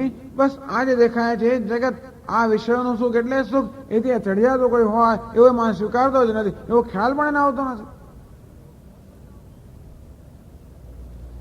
તો ઘણા બધા અવિવેકી પામર મનુષ્યો આ પ્રકારનું જીવન જીવી રહ્યા છે. અને પામર કહેવાય જે વિષયોને વશ છે, જે પોતાના મનનો ગુલામ છે, અને એને કારણે જે વિષયોને વશ છે જેને કોઈ સ્વતંત્રતા જ નથી. એ ક્યાંય નજર કરે હંમેશા કોઈને કોઈ આકર્ષણ હોય જ. માટે મીઠાઈની દુકાન દેખાય ચલો મીઠાઈ ખાઈએ, પાનની દુકાન દેખાય પાન ખાઈએ, સિનેમા દેખાય ચલો ત્યાં જવા જઈએ, પેલું દેખાય તો કે ત્યાં જઈએ. અને આ એવું છે ને, ગુજરાતીમાં કહે છે ને ઊંઘ ને આહાર આપણે વધારીએ એટલે વધે. આ તો બે વસ્તુ, ઊંઘ ને આહાર એટલે આહારનો અર્થ માત્ર આ મુખથી લે છે જ નહીં, પરંતુ આ બધી ઇન્દ્રિયો દ્વારા આપણે જે ઉપભોગ કરીએ બધાને આહાર જ કહેવાય. વધારવા એટલે બધાને અનુભવ છે કે નહીં? પહેલા ટેલિવિઝન નામની વસ્તુ હતી ને હિન્દુસ્તાનની અંદર, પછી આવી ટેલિવિઝન આવ્યું, બસ પછી તો ધીમે ધીમે ચેનલો આવીને બસ પછી તો લોકો એવા વ્યસન થઈ ગયા કે બસ ત્યાં ને ત્યાં જ આપણે ત્યાં જ લાગેલા જ રહીએ. માણસ છાપું વાંચે 1.5 કલાક 2.5 કલાક છાપું વાંચે, પછી છેલ્લે બધું વાંચ કરે. નોવેલ હાથમાં આખી રાત કાઢી નાખે. વચ્ચે તો એવું હતું કે પહેલા ટીવી નવો આવે ને ત્યારે પેલા વિડીયો આખી રાત લોકો એક પછી એક 3-4 સિનેમા જોયા જ કરે. બાળકને એક ચોકલેટ, બીજી ત્રીજી, બસ ઢગલો એને જોઈએ. સ્વાભાવિક છે. આમ આપણા મનને સમજીએ નહીં, આપણા મનને જો આપણું મનનું નિયંત્રણ ન કરીએ તો મન તો એવું છે કે આપણને ક્યાંનું ક્યાંય ઘસરી જ જવાનું છે. સુખતઃ ક્રિયતે રામા ભોગ હૈ. શંકરાચાર્ય મહારાજ કે જુઓ તો ખરા, આ કેટલા બધા પામર મનુષ્યો એમણે મનુષ્યનો દેહ પ્રાપ્ત કર્યો, પણ મનુષ્યનું જીવન જીવતા નથી, પશુનું જીવન જીવી રહ્યા છે. રામા ભોગ, સ્ત્રી સંગ કરી રહ્યા છે, અર્થાત પોતાના વિષયોનો જે આવેગ છે એ આવેગની તૃપ્તિમાં જ એ લોકો રચ્યા પચ્યા છે. પશ્ચાત દંત શરીરે રોગ.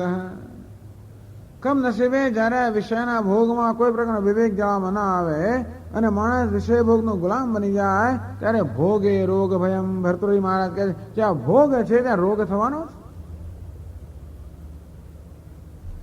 અને આ ભોગ વસ્તુ એવી છે કે બધો સમય લે માટે યોગ માટે સાન જ ના રહે, પછી કોઈ જરૂર કોઈ સમય ના બચે. કોઈ ક્યાં બીજો વ્યાયામ ક્યારે કરે, યોગાસન ક્યારે કરે, ચક્કર ક્યારે મારે, ફરવા ક્યારે, સમય મળે જ નહીં.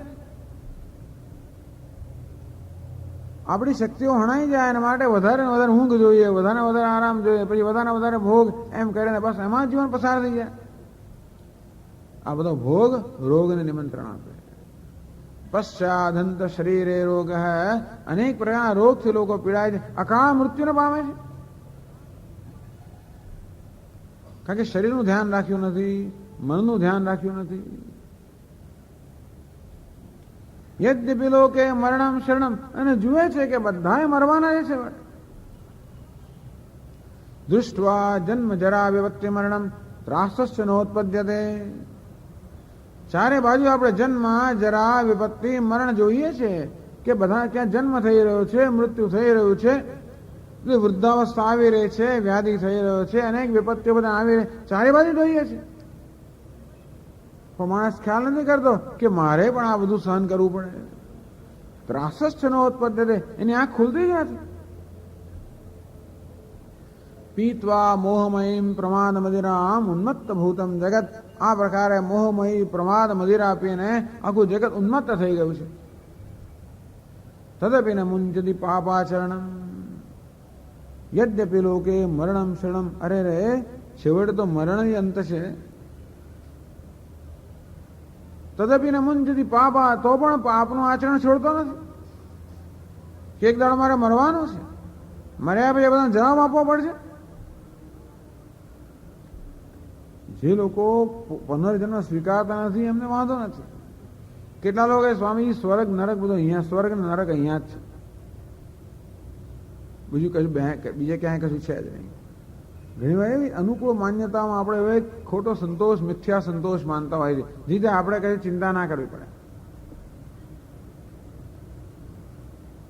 એટલે ઘણી વાર પેલું શાહમૂર્ખ કેવો છે ખબર છે? જયારે ભય આવી પડે ને ત્યારે પોતાનું માથું રેતીમાં સંતાડી દે. ભયનો સામનો ના કરો, જે સમસ્યાનો સામનો ના કરો, પ્રશ્નોનો સામનો ના કરો, એમ જોની વાસ્તવિકનો સામનો ના કરવો અને એવી માન્યતાઓ ધરાવી કશું થવાનું નથી. કોણ પૂછવાનું છે? શું થવાનું છે? કોણે જોયું છે? આ પ્રકારના મિથ્યા ખ્યાલો દ્વારા આ જીવનની વાસ્તવિકતાનો આપણે ટાળતા હોઈએ છીએ અને સામનો કરવાનો ટાળતા હોઈએ છીએ. અંતેથી યદ્યપિ લોકે મરણમ શરણમ.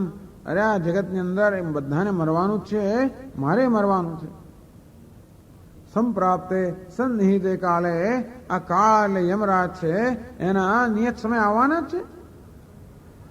તદપિ ન મુંચતિ પાપાચરણમ. અને છતાં પણ આ માણસ પાપનું આચરણ છોડતો નથી, કારણ કે એ છોડી શકે એમ જ નથી. એકવાર પાપ ભોગના સંસ્કાર પડ્યા પછી આપણે છૂટી જ ના શકીએ. બધાને ખબર છે ને, એકવાર સિગરેટના સંસ્કાર પડ્યા છૂટું બહુ અઘરું છે. અરે ભાઈ પાનના ગુટકા જ છૂટતા નથી ને. ચા છૂટતી નથી, કોફી ના છૂટે, પાનના ગુટકા ના છૂટે, સિગરેટ ના છૂટે, દારૂ ક્યાં છૂટવાનો હતો? અને આ વિષય ભોગ તો એ તો બધાથી ચડી જાય હોય. કમ નસીબે પાનના ગુટકાને, સિગરેટને, બીડીને, દારૂને તો વ્યસન ગણવામાં આવે, તો લોકો આપણું ધ્યાન પણ દોરે. આને કોઈ વ્યસન ગણતું જ નથી ને, વિષયના ભોગને કોઈ વ્યસન ગણતું જ નથી. આપણે જાણતા નથી કે આપણે જ્યારે સ્વચ્છંદ બની ત્યારે ધીમે ધીમે ધીમે એટલે આ ભોગને કારણે સ્વચ્છંદામાં સરકતા જઈએ છીએ, ધીમે ધીમે આપણે ગુલામ બનતા જઈએ છીએ. આપણે મનુષ્ય તરીકેનો ગૌરવ છે, મોહવો છે, બસ ધીમે ધીમે જતો જાય છે અને આપણે પશુ બનતા જઈએ છીએ. ભલા આપણા પુરાણોની અંદર પેલા અસુરોનું વર્ણન છે શિંગડાવાળા, એવા શિંગડા કદાચ ના હોય પણ શિંગડાવાળા જ બની ગયા છે આપણે. પાશવી વૃત્તિઓ, આ ભોગને કારણે પેલો કામને કારણે ક્રોધ જન્મે, લોભ જન્મે, મોહ જન્મે, આ રીતે બધી આસુરી વૃત્તિઓ આપણો કબજો લઈ લે, છેવટે અસુરના રૂપમાં જન્મવું પડે. અસૂર્યા નામ તે લોકા અંધેન તમસાવૃતા તાંસ્તે પ્રેત્યા વિગચ્છન્તિ ये के ચાત્મહનો જના. આવા મનુષ્યના આત્મહનો જના, આ પોતાનો નાશ કરનાર, પોતાને ઈજા કરનાર છે, પોતાની હિંસા કરનાર છે, પોતાનો તિરસ્કાર કરનાર છે. આનંદ સ્વરૂપ આત્મદેવતા અંદર જ બેઠેલો છે અને છતાં આ સુખની ભીખ માંગતો ભટક્યા જ કરતો હોય છે. જ્યાં સુખ નથી ત્યાં સતત સુખની ભીખ માંગ્યા કરે છે, જ્યાં સુખ છે તેનો અનાદર કરે છે. અંતેથી અસૂર્યા નામ તે લોકા, જે આસુરી લોકો છે એમાં એની ગતિ થાય છે. અરે મર્યા પછી જે થાય તે ખરું, એની કદાચ કોઈ ચિંતા ના કરે. સ્વામી મર્યા પછી આપ મુઆ પછી બધું વગેરે દુનિયા, તાર જન્મમાં જ અહીંયા જ તે પચ્યંતે નરક નિગૂઢા, આ જન્મમાં જ એ લોકો નરકનો અનુભવ કરતા હોય છે. એમ કરે આપણું ધ્યાન દોરવામાં આવે છે કે આ પામરતામાંથી મુક્ત થવું જોઈએ, આપણે વિશ્વને વશ ન થવું જોઈએ. ભલે આપણે ચા પીએ, ચા આપણને ના પીએ, આપણે ખોરાક ખાઈએ, ખોરાક આપણને ના ખાય. શું ખોરાક તે આપણે ખાતો હશે, ચા તે આપણને પીતી હશે તો પીએ. ખોરાક ખાય કે નહીં આપણને? આપણે ડાઇનિંગ ટેબલ બેઠેલા છીએ, રસોઈ પીરસવામાં આવી છે, કચોરી બનાવવામાં આવી છે, ઊંધિયું બનાવવામાં આવ્યું છે, જલેબી,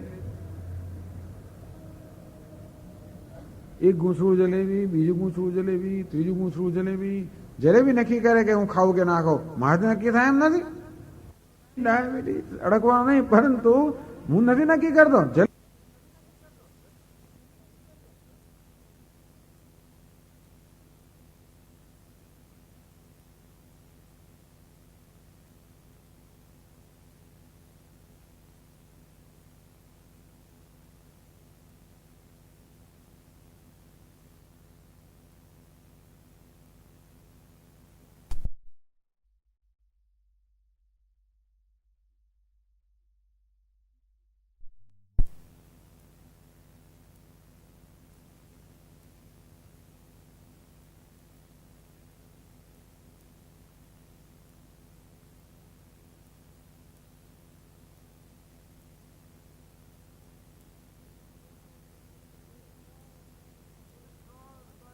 કોલેસ્ટ્રોલ તો પેલી કચોરી ઊંધિયું લગાવો. આમ કચોરી નક્કી કરે, ઊંધિયું નક્કી કરે, જલેબી નક્કી કરે, પુલાવ નક્કી કરે કે હું શું ખાઉં છું, કેટલું ખાઉં છું, હું નક્કી કરી શકતો જ નથી. મેં તો મારી સ્વતંત્રતા ગુમાવી દીધી છે. આને કહેવાય ખોરાક મને ખાઈ રહ્યો છે. ચા નક્કી કરે, 6:30 થયા ને પીવું નહીં તો માથું દુખાડીને છેવડે ચા પીવડાવે. 9 વાગે બીજી, 10:30 ત્રીજી, બપોરે 2 વાગે વળી પાછી, 5:30 ફરી, 9 વાગે પાછી, સુતા પહેલા વળી. ન પીવું તો સ્વામી શું કરું, માથું દુખે, સુસ્તી ચડી જાય છે, એટલે એના માટે લેવી પડે છે. હું ચા નથી પીતો, ચા મને પી રહી છે. પરતંત્રતા, આના સિવાય બીજું શું? તો આ સિવાય દુઃખ કયું છે? સર્વમ પરવશમ દુઃખમ. આ પરવશતા જ દુઃખ છે, માટે આપણું ધ્યાન દોરે છે. તદપીને મુંચતી પાપ આચરણ, અને જોડે પાપનું આચરણ થાય છે, કારણ કે આપણી શક્તિની મર્યાદાઓ છે. આમ તો અંગ્રેજીમાં કહે ડિઝર્વ બિફોર યુ ડિઝાયર. તમે ઈચ્છા કરો એ પહેલા તમે યોગ્યતા પ્રાપ્ત કરો. પણ જેમ ઈચ્છાઓનું દબાણ વધતું જાય તેમ તેમ પછી યોગ્યતાથી આપણે મળી શકતા નથી, એટલે પ્રામાણિકતાનો ભોગ આપવો જ પડતો હોય છે. એક સમય એવો આવે કે મારી ઈચ્છા મને ઉપરવટ જઈને પણ મારી પાસે પૂરી કરાવડાવે, એમ કરીને મારી પાસે મૂલ્યનો ભોગ અપાવે, એમ કરીને અપ્રામાણિક બનાવે, અનેક પ્રકારનો ભ્રષ્ટાચાર મારા જીવનમાં આવે, પાપાચરણ. એમ કરતા કરતા આ મનુષ્ય તરીકેના મારા ગૌરવ ક્યાંય ક્યાંય ભોગ અપાઈ જાય અને હું અસુર બની જાઉં. આસુરમ ભાવ આશ્રિતા, આ અસુર ભાવને પ્રાપ્ત કરવું, આવી કરુણ સ્થિતિ થાય એવું ન થાય એટલા માટે આપણું ધ્યાન દોરવામાં આવ્યું. અંતે રીતે 29મા શ્લોકમાં કહે છે, અર્થમનર્થમ ભાવય નિત્યમ નાસ્તિ તતસ્સુ કલેશ સત્યમ. અર્થમનર્થમ ભાવય નિત્યમ નાસ્તિ તતસ્સુ કલેશ સત્યમ. પુત્રાદપિ ધનભાજાં ભીતિઃ સર્વત્રૈષા વિહિતા રીતિઃ. પુત્રાદપિ ધનભાજાં ભીતિઃ સર્વત્રૈષા વિહિતા રીતિઃ. પેલું કામની વાત કરવામાં આવી, આ લોભની વાત કરવામાં આવે છે. અર્થમ અનર્થમ ભાવય નિત્યમ. ધર્મ, અર્થ, કામ અને મોક્ષ 4 પુરુષાર્થ કહેવામાં આવે છે. તો કામ પુરુષાર્થની વાત કરવામાં આવી 28મા શ્લોકમાં, અર્થ પુરુષાર્થની વાત કરવામાં આવી 29મા શ્લોકમાં. જ્યાં માણસ અર્થ કામને વરેલો છે ત્યાં કેવી જાતનો, તો કે ત્યાં કેવી કફોડી સ્થિતિ સર્જાય છે, કેવી કરુણતા સર્જાય છે. ધન સંપત્તિ એમને પૂરતા ખરાબ નથી, કામ પણ ખરાબ છે એવું નથી કહેવા માંગતા. જ્યાં ધર્મની મર્યાદામાં રહીને કામને સંતોષ કરવામાં આવે તો બહુ વાંધો નથી, છેવટે છૂટવું જોઈએ પણ ચાલો બહુ વાંધો નથી. તેમ ધર્મની મર્યાદામાં રહીને જ્યારે અર્થનો સંચય કરવામાં આવે ત્યારે બહુ ખોટું નથી. પણ આ 2 શ્લોકમાં શું કહેવામાં આવ્યું છે, જ્યાં ધર્મની મર્યાદાનું પાલન કરવામાં આવતું નથી, માણસ કામને વશ થઈ જાય. હું ધર્મને વશ હોઉં અને પછી કામ એટલે કે વિષયનો ઉભો કરતો હોઉં તો કઈ વાંધો નહીં, ચાલો સંસાર તો કેવો છતાં પણ હું જીવનમાં કંઈક સુખ પ્રાપ્ત કરી શકું. અંતે રીતે ધર્મના આચરણ દ્વારા હું ધારો કે અર્થને પ્રાપ્ત કરતો હોઉં. ધન સંપત્તિ, અર્થ શબ્દમાં ધન સંપત્તિ આવે, સત્તા આવે, પ્રતિષ્ઠા આવે, કીર્તિ, નામના બધું આવી જાય. તો ધર્મના આધાર પર જ્યારે અર્થની પ્રાપ્તિ થતી હોય ત્યારે પણ એટલું ખરાબ નથી. તો અર્થ માટે અર્થની પ્રાપ્તિ, હું અર્થનો દાસ બની જાઉં, હું ધર્મનો દાસ હોઉં તો અર્થ અને કામ છે મારા દાસ બને, અર્થાત એ મારા માટે આનંદ સુખનું સાધન બને. પણ જ્યારે હું અર્થ અને કામનો દાસ બની જાઉં અને તેથી ધર્મનો જ્યારે ત્યાગ કરવામાં આવે, એટલે કે ધર્મ બાંધછોડ કરવામાં આવે, ધર્મનો ત્યાગ કરવામાં આવે અને ત્યારે એ અર્થ કામ અને દુઃખની ગર્તામાં ધકેલતા હોય છે. પૈસો કઈ ખોટી વસ્તુ નથી, આ વિશ્વનો માણસમાં એ ખોટી વસ્તુ નથી, પણ એમાં આપણે એને તાબે થઈ જઈએ ત્યારે પૈસો એવો છે ને કે એ જેમ આવે તેમ તેમ આપણામાં વધારે પ્રાપ્ત કરે, તૃષ્ણા ઉત્પન્ન કરે જ. નિયમ છે પૈસાનો વાંક ને આપણા મનનો વાંક છે. આપણા મનની અંદર જ એવી તૃષ્ણાઓ રહેલી છે, એવી સલામતી રહેલી છે, એવો અસંતોષ રહ્યો છે, એવી ખાલીપણું રહેલું છે. એ ખાલીપણું આપણા ધનથી પૂરવાનો પ્રયત્ન કરતા હોઈએ, પરંતુ તો વિચાર એવું પાત્ર હોય જેનું તળિયું જ ના, તળિયા વગરના પાત્રમાં ગમે તેટલું નાખો ભરાવાનું છે કોઈ દિવસ. તેમ આપણામાં જ અસંતોષ તળિયા વગરના પાત્ર જેવો છે, અને આપણી અધૂરપ છે એ તળિયા વગરના પાત્ર જેવી છે. એ તો આત્મજ્ઞાનથી જ પૂરી થાય. એને બદલે આપણે આ ધનથી, સત્તાથી, પ્રતિષ્ઠાથી એને પૂરી કરવા માંગીએ, ક્યારેય પૂરી ના થાય. અને આગળ કહ્યું તે પ્રમાણે અગ્નિમાં જેમ ઘી હોમવાથી અગ્નિ વધારે પ્રજ્વલિત થાય, તેવી રીતે આપણા મનમાં જેમ જેમ એને ધન સત્તા વગેરે આપતા જઈએ તેમ તેમ મન વધારે વધારે માંગતું જ થાય. એમ કરીને અનેક અનર્થ ઉત્પન્ન કરે. અર્થ અનર્થ ઉત્પન્ન નથી કરતો, પણ અર્થ સાથેનો અવિવેકપૂર્વકનો સંબંધ એ અવિવેક અનેક અનર્થ ઉત્પન્ન કરે છે. મનમાં જે અનેક પ્રલોભનો રહેલા છે, અર્થ એટલે કે આ બહારની સંપત્તિ વગેરે છે, એ મારા પ્રલોભનો ઉત્તેજિત કરે છે. એવું ન સમજતો હો અને પ્રલોભનના વશમાં આવી જતો હો તો છેવટે પછી આ પ્રલોભન મને ક્યાંય લઈ જાય, અર્થ નહીં.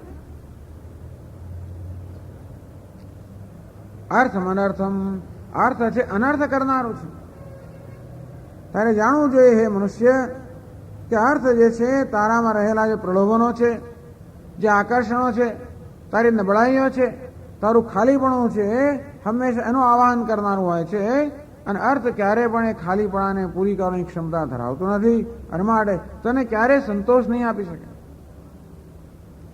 નાસ્તિ તત સુખલેશ સત્યમ, આ જીવનની જે સત્યતા છે, વાસ્તવિકતાની વાત કરે છે. આગળ આપણે કહ્યું કે ભજે ગોવિંદમમાં પ્રત્યેક શ્લોક આપણને જીવનની વાસ્તવિકતાનું દર્શન કરાવે છે. આમ જીવનની વાસ્તવિકતાઓને સમજવી અને વાસ્તવિકતાને ધ્યાનમાં રાખીને જીવન જીવવું એનું વિવેકપૂર્વક જીવન. તો વિવેકપૂર્ણ જીવન કેમ જીવવું એ શીખવાડે છે આપણને. અર્થને માટે જો અર્થને આપણે સંચય કરીશું તો અનર્થ કરનારું છે. ન વિત્તે ન તર્પણીયો મનુષ્ય, આ વિત્તથી મનુષ્યને ક્યારે પણ તૃપ્તિ થાય જ નહીં. નાસ્તિ તત સુખલેશ સત્યમ, એ કહે છે કે હે માનવી, તું જેમ જેમ અર્થ પ્રાપ્ત કરતો જઈશ તેમ તેમ તૃષ્ણા વધતી જ જશે. અગ્નિમાં જેમ આપણે લાકડા નાખીએ ને અગ્નિ જેમ વધારે વધારે માંગે તેવી રીતે મન વધારે માંગ્યા જ કરશે, તૃષ્ણા વધ્યા કરશે. લોભને કંઈ થોભ હોતો જ નથી. અને વધારે વધારે એટલે પછી થાય છે કે મારી પાસે અર્થ આવે, સંપત્તિ આવે એટલે મારાથી વધારે તેની પાસેની ઈર્ષ્યા થવાની જ. મને આશ્ચર્યની વાત છે કે મારે કરોડ રૂપિયા હોય તો જેને 2 કરોડ જેની ઈર્ષ્યા થવાની છે, કે મારી જાતને હું રૂપિયાથી માપું છું ને. અને જો જોડે મારી ઓછું જેની પાસે છે એને જોઈને ઘમંડ થવાનો. એક બાજુ ઘમંડ, બીજી બાજુ ઈર્ષ્યા. આ ઘમંડ પણ દુઃખ આપનારો છે, ઈર્ષ્યા પણ દુઃખ આપનારી છે. પછી સ્પર્ધા, પછી હોડ, પછી ટેન્શન, પછી સ્ટ્રેસ, તણાવ, દબાણ. અર્થમ અનર્થમ, અર્થ અનેક પ્રકારનો અનર્થ કરનાર છે. એથી ભાવ, આ વસ્તુ આ જે સત્ય છે એનું સતત તું ચિંતન કર અથવા એને સતત ધ્યાનમાં રાખ.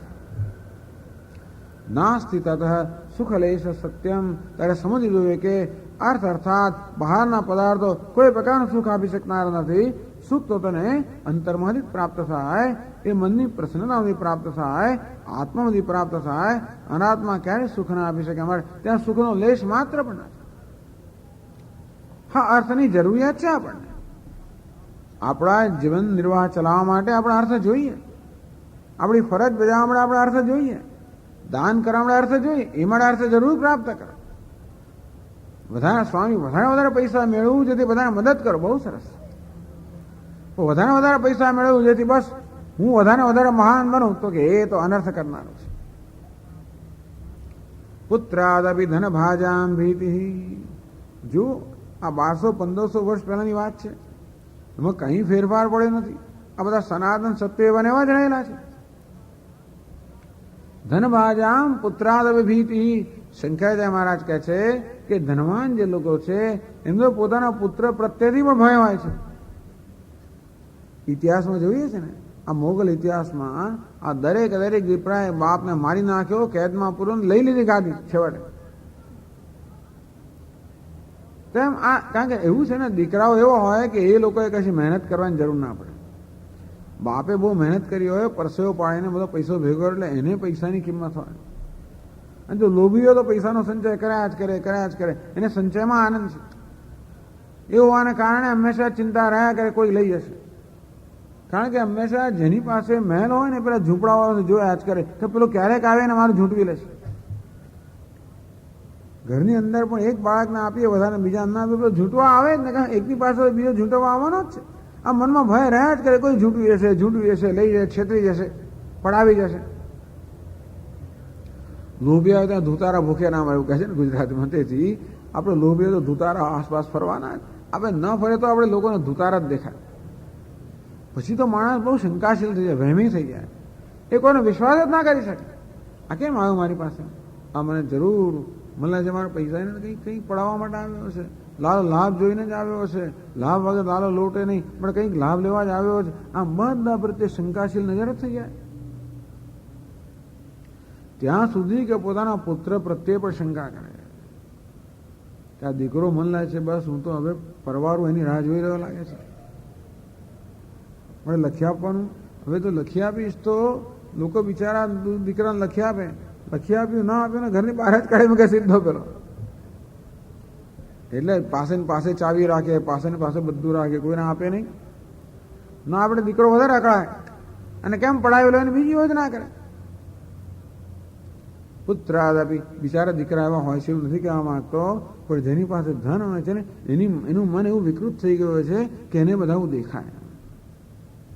બીજા એવા છે ધુતારા છે એવું કહેવાનો પણ હેતુ નથી, પણ આપણી પાસે જ્યારે આવું ધન હોય ને આપણે લોભી હોઈએ ત્યારે અને સંગ્રહમાં આનંદ માણતા હોય ત્યારે આપણે બીજા ધુતારા દેખાય. પુત્રાદપી ધન ભાજામ ભીતિ. હવે તમે શું, પુત્ર એટલે પ્રિયમાં પ્રિય. આ વૈદિક કાળની વાત કરે કે પુત્ર એટલે શું? પુત્રો વૈ આત્મનામાસી, પુત્રમાં પિતાને પોતાના દર્શન થતા, એટલે પુત્ર બહુ પ્રિય છે. એ પ્રિયમાં જયારે આપણે વિશ્વાસ ન રહે ત્યારે જ્યાં આગળ શંકા હોય ત્યાં પછી આનંદ કેવી રીતે હોઈ શકે?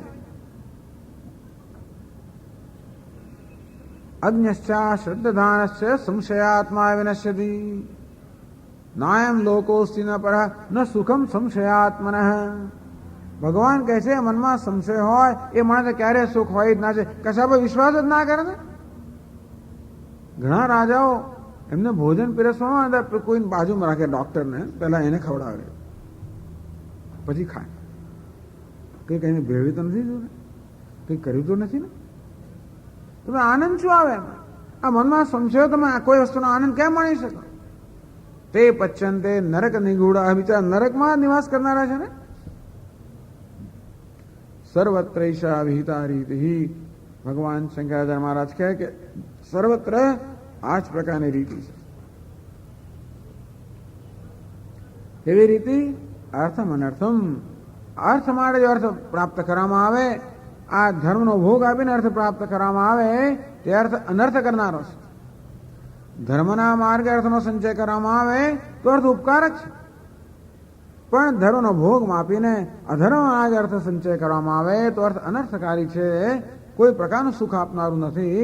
એટલું જ નહીં પરંતુ આપણા મનને વિકૃત કરનારું છે, અનેક પ્રકારના સંશય ઉત્પન્ન કરનારું છે, સર્વ રીતે દુઃખ આપનારું છે. સર્વત્રેષા ઇતિ ભાવય નિત્યમ. આ પ્રકારે તું સતત ચિંતન કર. આમ બે પ્રકારના આવેગો, અર્થ અને કામ, એ આવેગોને કેમ મુક્ત થવું એની રીતિ બતાવી. આને યોગમાં પ્રતિપક્ષ ભાવના કહે છે. આમાં નિંદા, અર્થની નિંદા પણ નથી, એ કામની પણ નિંદા નથી, અવિવેકની નિંદા છે. આપણે અનેક વાર કહ્યું કે જગતની બધી વસ્તુ સાથે વિવેકપૂર્વકનો સંબંધ હોવો જોઈએ,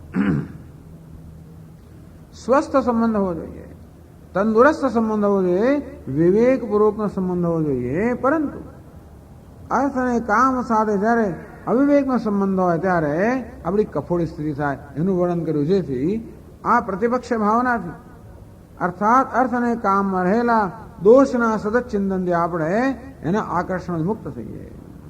આગળ કહ્યું ને, વારંવારમ નારી સ્તનભર નાભિદેશમ દૃષ્ટ્વા માગા મોહાવેશમ એતન્મામ સ્વસાદ વિકારમ મનસ વિચિંત.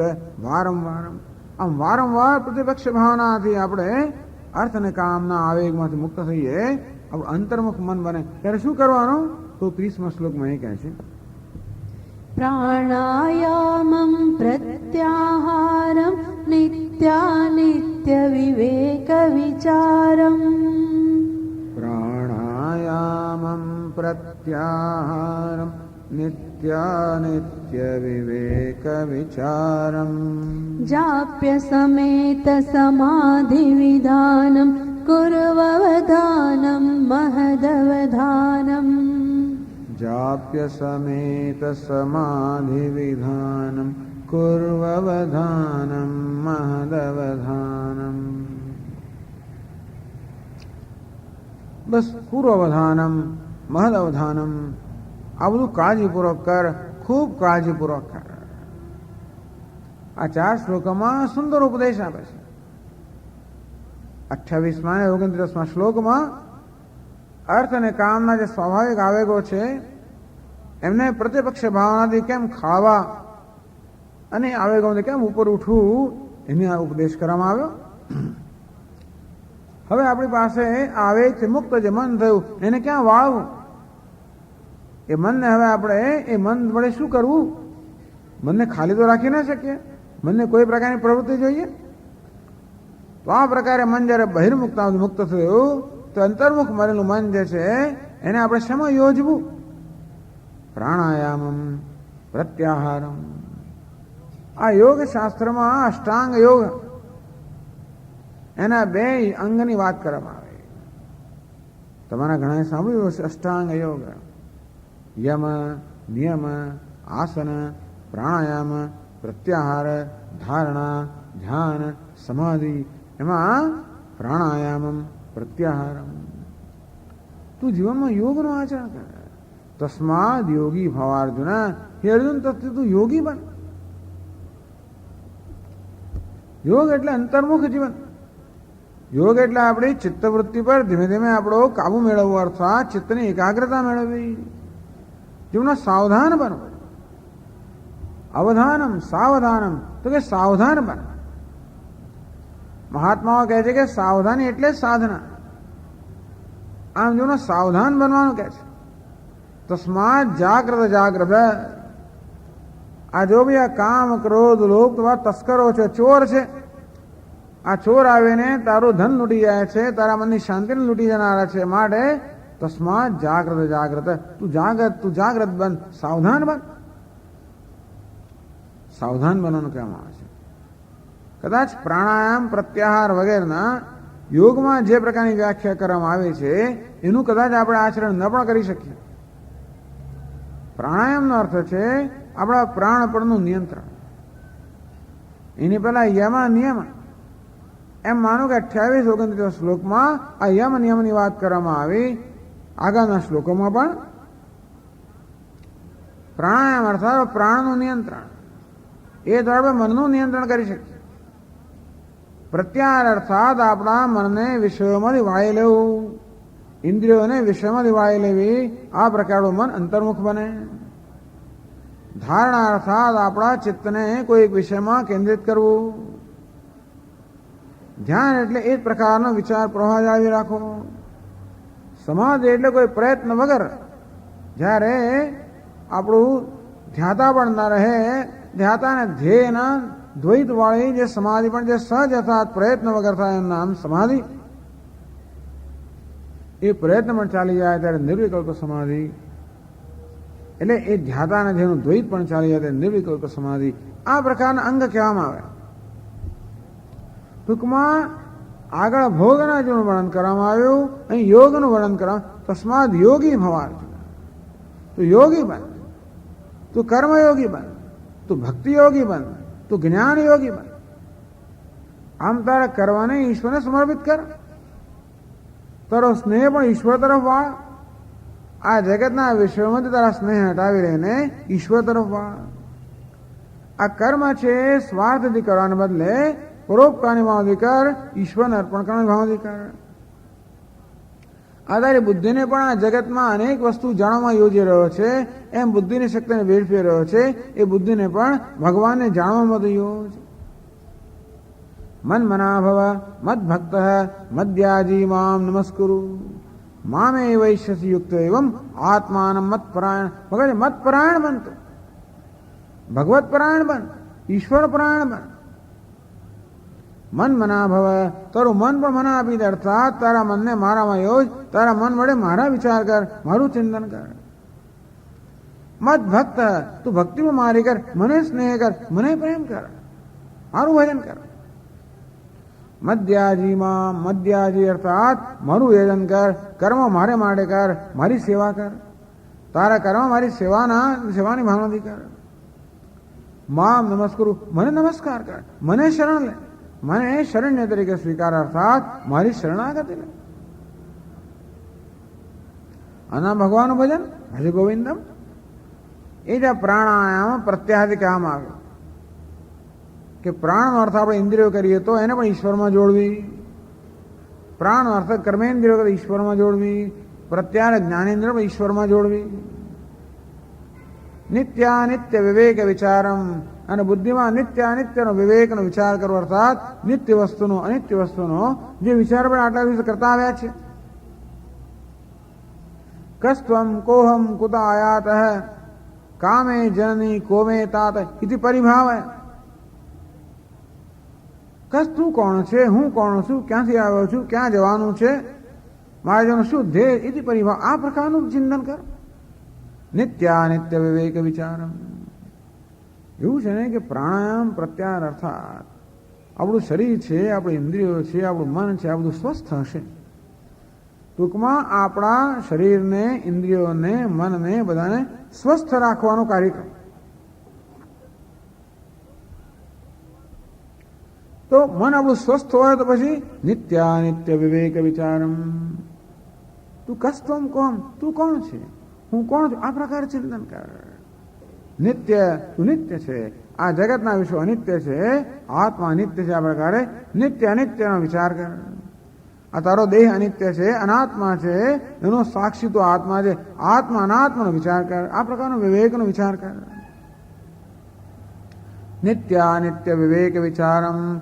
અનિત્ય અનિત્ય વસ્તુના વિવેકનો એટલે બંને જુદા પાડતા શીખ. જાપ્ય સમેત સમાધિ વિધાનમ. અને છે વડે જપ સહિત ભગવાનના નામનો જપ કર. સમાધિ વિધાનમ, આ જપ અને વિચાર છે વડે સમાધિ અર્થાત ઈશ્વરમાં ઐક્ય તરફ લઈ જશે. અહીં સમાધિનો અર્થ કરો ભગવત પરાયણતા, ભગવાનમાં નિષ્ઠા, જ્ઞાનમાં નિષ્ઠા. છેવટે તું જ્ઞાનમાં નિષ્ઠા પ્રાપ્ત કરશે. સમાધિ અર્થાત આત્મામાં નિષ્ઠા પ્રાપ્ત કરશે. પૂર્વવધાનમ મહદ અવધાનમ.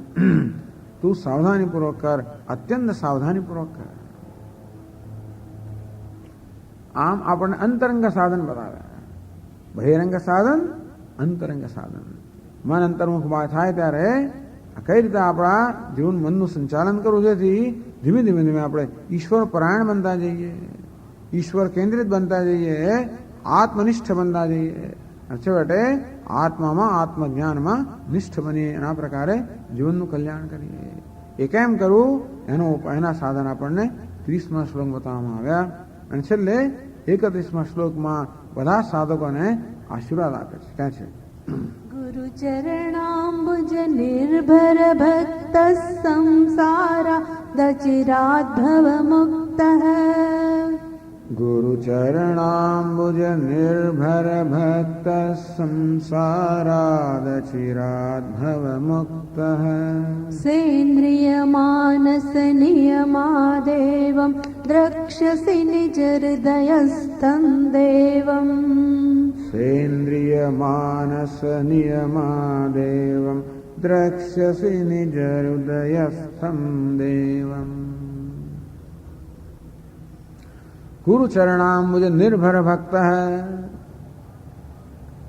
ગુરુદેવના ચરણારવિંદમાં આશ્રિત એવો ભક્ત તું બન. ગુરુ ચરણાંબુજ નિર્ભર ભક્ત.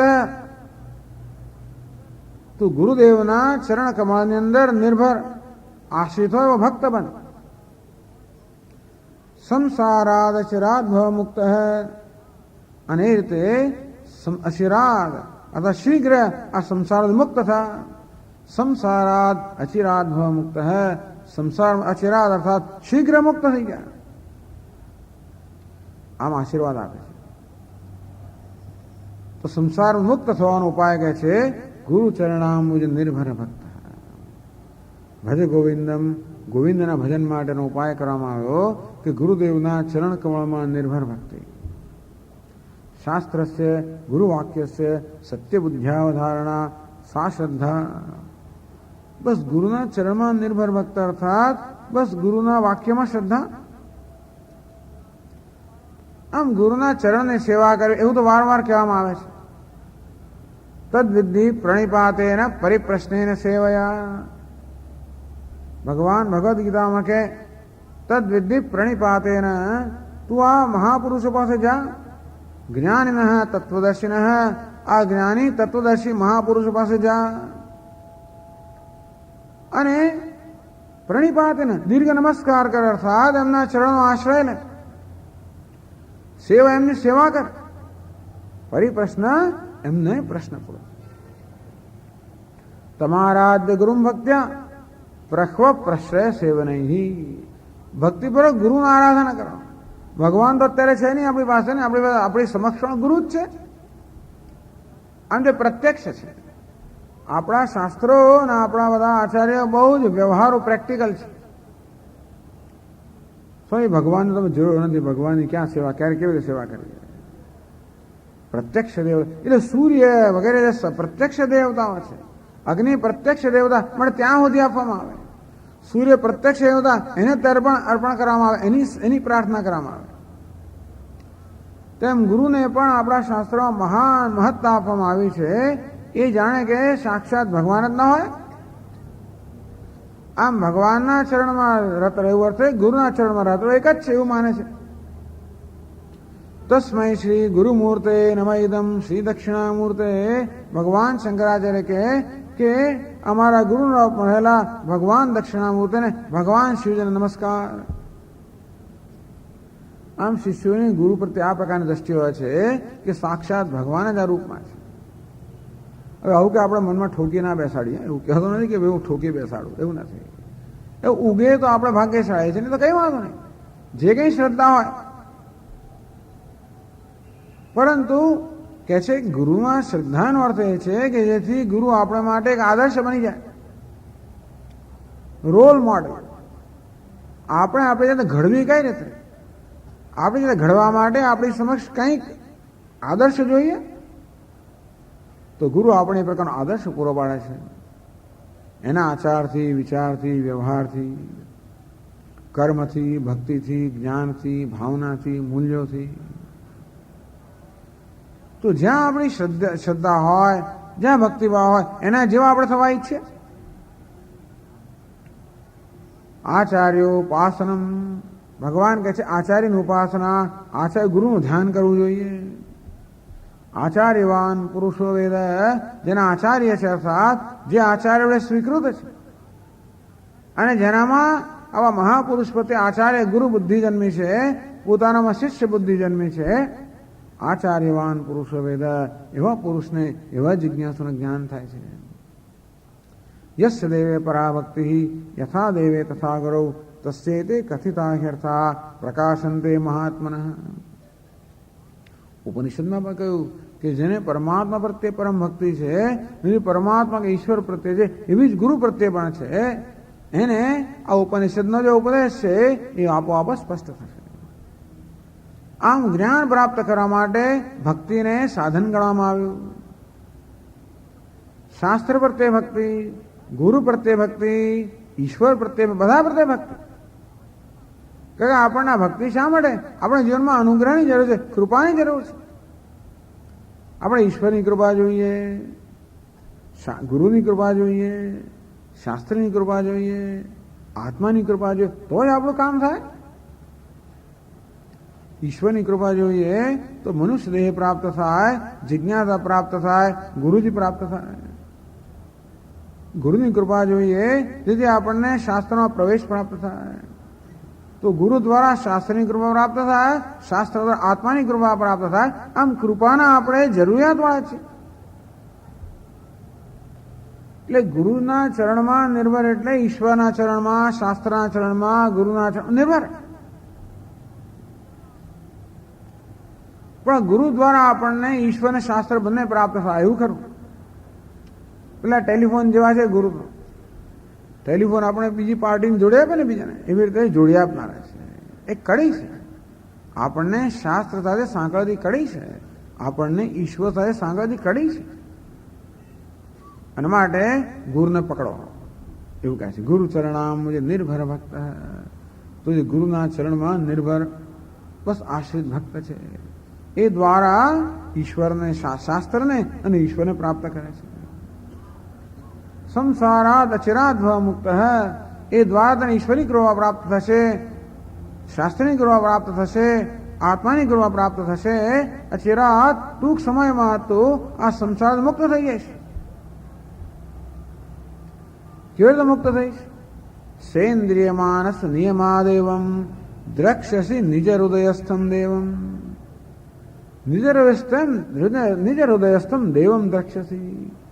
નિજ હૃદયસ્થમ દેવમ, આ પરમાત્મા કે અન્યત્ર નથી, તારા અંતરમાં વિરાજમાન જે દેવ છે, પરમાત્મા છે, દ્રક્ષ્યસી, એના દર્શન કરશે. તારા જ અંતરમાં વિરાજમાન પરમાત્મા તું દર્શન કરશે. કેવું દર્શન કરશે? સેન્દ્રિય માનસ નિયમાદેવમ. આ ઇન્દ્રિય સહિત તારા મનના નિયમ નથી. આ ઇન્દ્રિયો બહિર્મુખ હોય તોય અંદર રહેલા પરમાત્મા દર્શન ના થાય. આ ઇન્દ્રિયો મન જ્યારે બહિર્મુખ હોય ત્યારે પરમાત્માના દર્શન ના થાય, અંતરમાં રહેલા આત્માના દર્શન ના થાય પરમાત્માના. તો આ રીતે સેન્દ્રિય માનસ નિયમાદ, ઇન્દ્રિય સહિત મનના નિયમનને કારણે ઇન્દ્રિયો મન જ્યારે અંતર્મુખ બનશે, આત્મા વિમુખ બનશે, અંતર્મુખ બનશે. આત્મ સંસમ મનઃ કૃત્વા ન કિંચિદ વિચિંતેત. આ મનને આત્મામાં સંસ્કાર નિષ્ઠ બનાવીને આત્મામાં કેન્દ્રિત કરીને આ તારું મન બનશે. દ્રક્ષ્યસી નિજ હૃદયસ્થમ દેવમ. બસ આટલી જ જરૂર છે. જ્યાં પરમાત્મા રહ્યો ત્યાં જોવાની જ જરૂર છે. ભગવાન તો વાસ્તવમાં સ્વયં પ્રકાશ છે, એને જોવા માટે કોઈ પ્રકાશની જરૂર નથી. એ પ્રકાશી જ રહ્યો છે, ખરેખર અનુભવાઈ જ રહ્યો છે. આ વિવેકની જરૂર છે.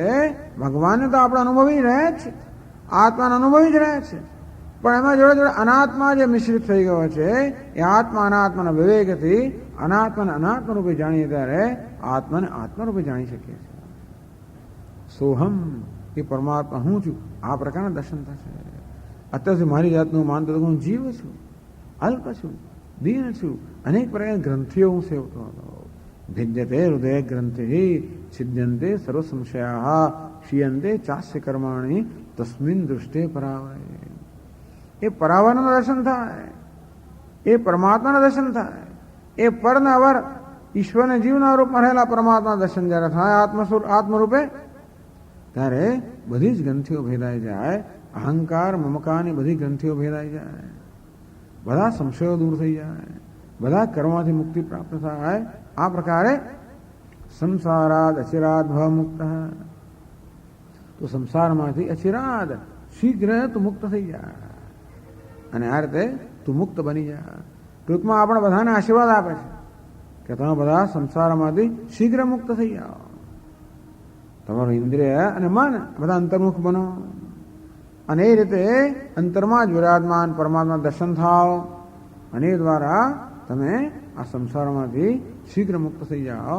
આ પ્રકારના ઉપદેશથી અને આશીર્વાદથી આ સ્તોત્ર છે એ સ્તોત્ર સમાપ્ત થાય છે. 31 શ્લોકોના સ્તોત્ર ભજ ગોવિંદ. બહુ સુંદર આ પુષ્પગુચ્છ છે કે પુષ્પનો હાર છે. પુષ્પનો ગુચ્છ દેખાવામાં સુંદર હોય, દૂરથી દર્શનથી જ આનંદ આપે. જરાક નજીક જઈએ ત્યારે સુગંધનો એક અધિક આનંદ. એથી પણ નજીક જઈએ, એના ગર્ભમાં જઈ શકીએ તો મધની મધુરતા. તેમાં 31 શ્લોકોનો સુંદર ગુચ્છ, એને ગાવાનો જ આનંદ. જરા નજીક જઈએ, એના અર્થને સમજના આપણે અર્થ સમજીએ, માત્ર ભાષાંતર સમજીએ અને જોડે જોડે ગાઈએ ત્યારે એની સુગંધનો આનંદ.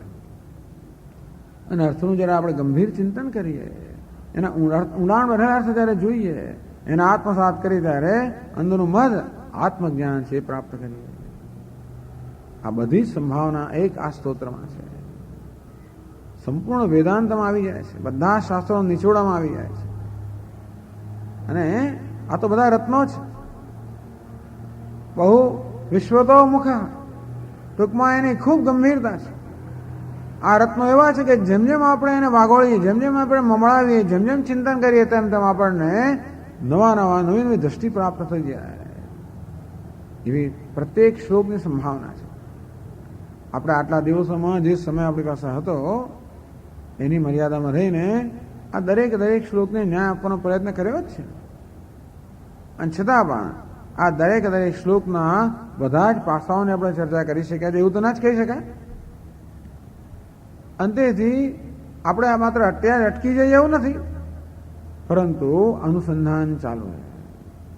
એટલે આપણે જે સાંભળ્યું એને અહીંયા જ ખંખેરી નાખીએ એવું નહીં, અને આપણે સાથે લઈ જઈએ અને એનું અનુસંધાન ચાલુ રાખીએ.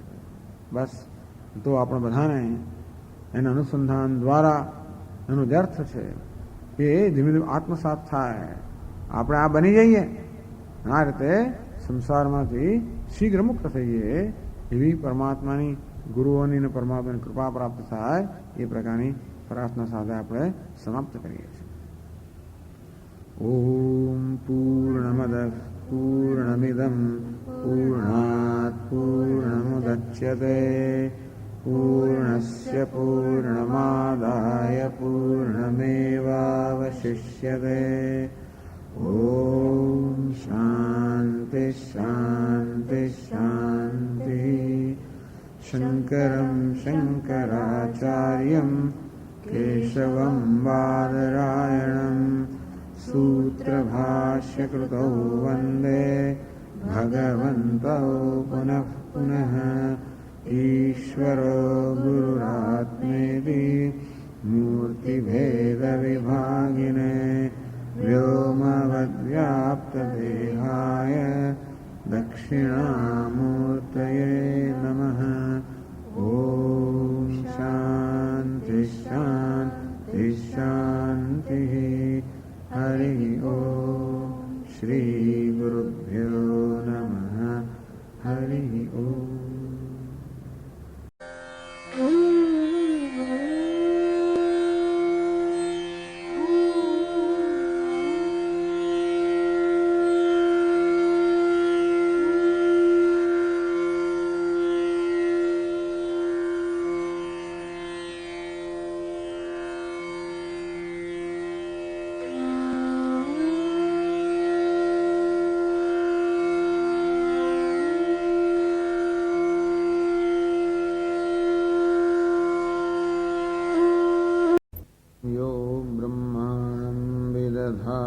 पूर्वं यो वै वेदांश्च प्रहिणोति तस्मै तं देवमात्मबुद्धिप्रकाशम् मुमुक्षुर्वै शरणमहं प्रपद्ये.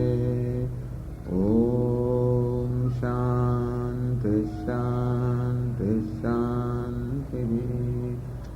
ॐ नमो ब्रह्मादिभ्यो ब्रह्मविद्यासम्प्रदायकर्तृभ्यो वंशर्षिभ्यो महद्भ्यो नमो गुरुभ्यः. सर्वोपप्लवरहितः प्रज्ञानघनः प्रत्यगर्थो ब्रह्मैवाहमस्मि ब्रह्मैवाहमस्मि. ॐ नारायणं पद्मभवं वसिष्ठं शक्तिं च तत्पुत्रपराशरं च शुकं गौडपदं महान्तं गोविन्दयोगीन्द्रमथास्य शिष्यं श्रीशङ्कराचार्यमथास्य पद्मपादं च हस्तामलकं च शिष्यं सन्तोषकं वार्तिककारमन्यान् अस्मद्गुरून् सन्ततमानतोऽस्मि. श्रुतिस्मृतिपुराणानाम् आलयं करुणालयं नमामि भगवत्पादं शङ्करं लोकशङ्करं. शङ्करं शङ्कराचार्यं केशवं बादरायणं सूत्रभाष्यकृतौ वन्दे भगवन्तौ पुनः पुनः. ईश्वरो गुरुरात्मेति मूर्तिभेदविभागिने व्योमवद्व्याप्तदेहाय दक्षिणामूर्तये नमः।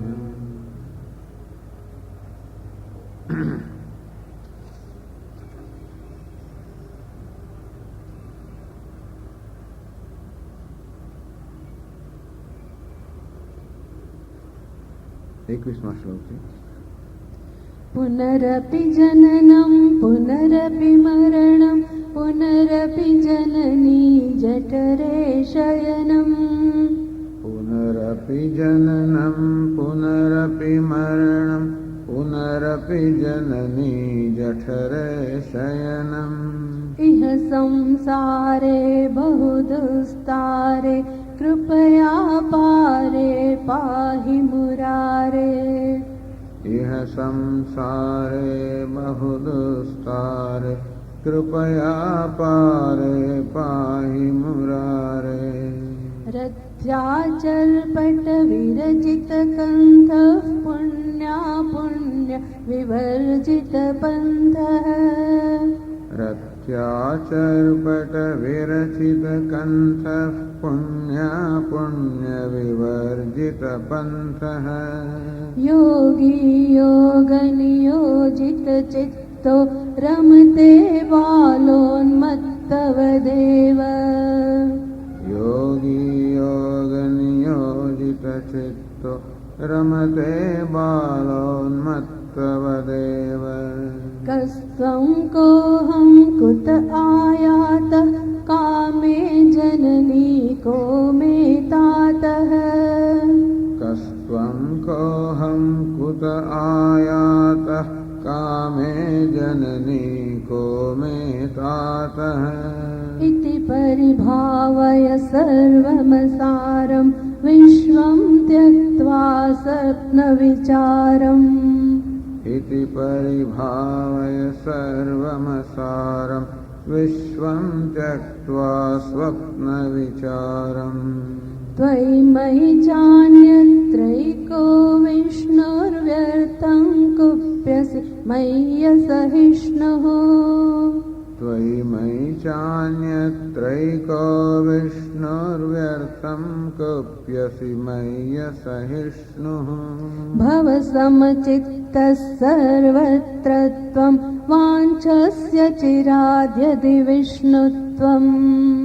भव समचित्तः सर्वत्र त्वं वाञ्छस्य चिराद्यदि विष्णुत्वम्। शत्रौ मित्रे पुत्रे बन्धो मा कुरु यत्नं विग्रहसन्धौ।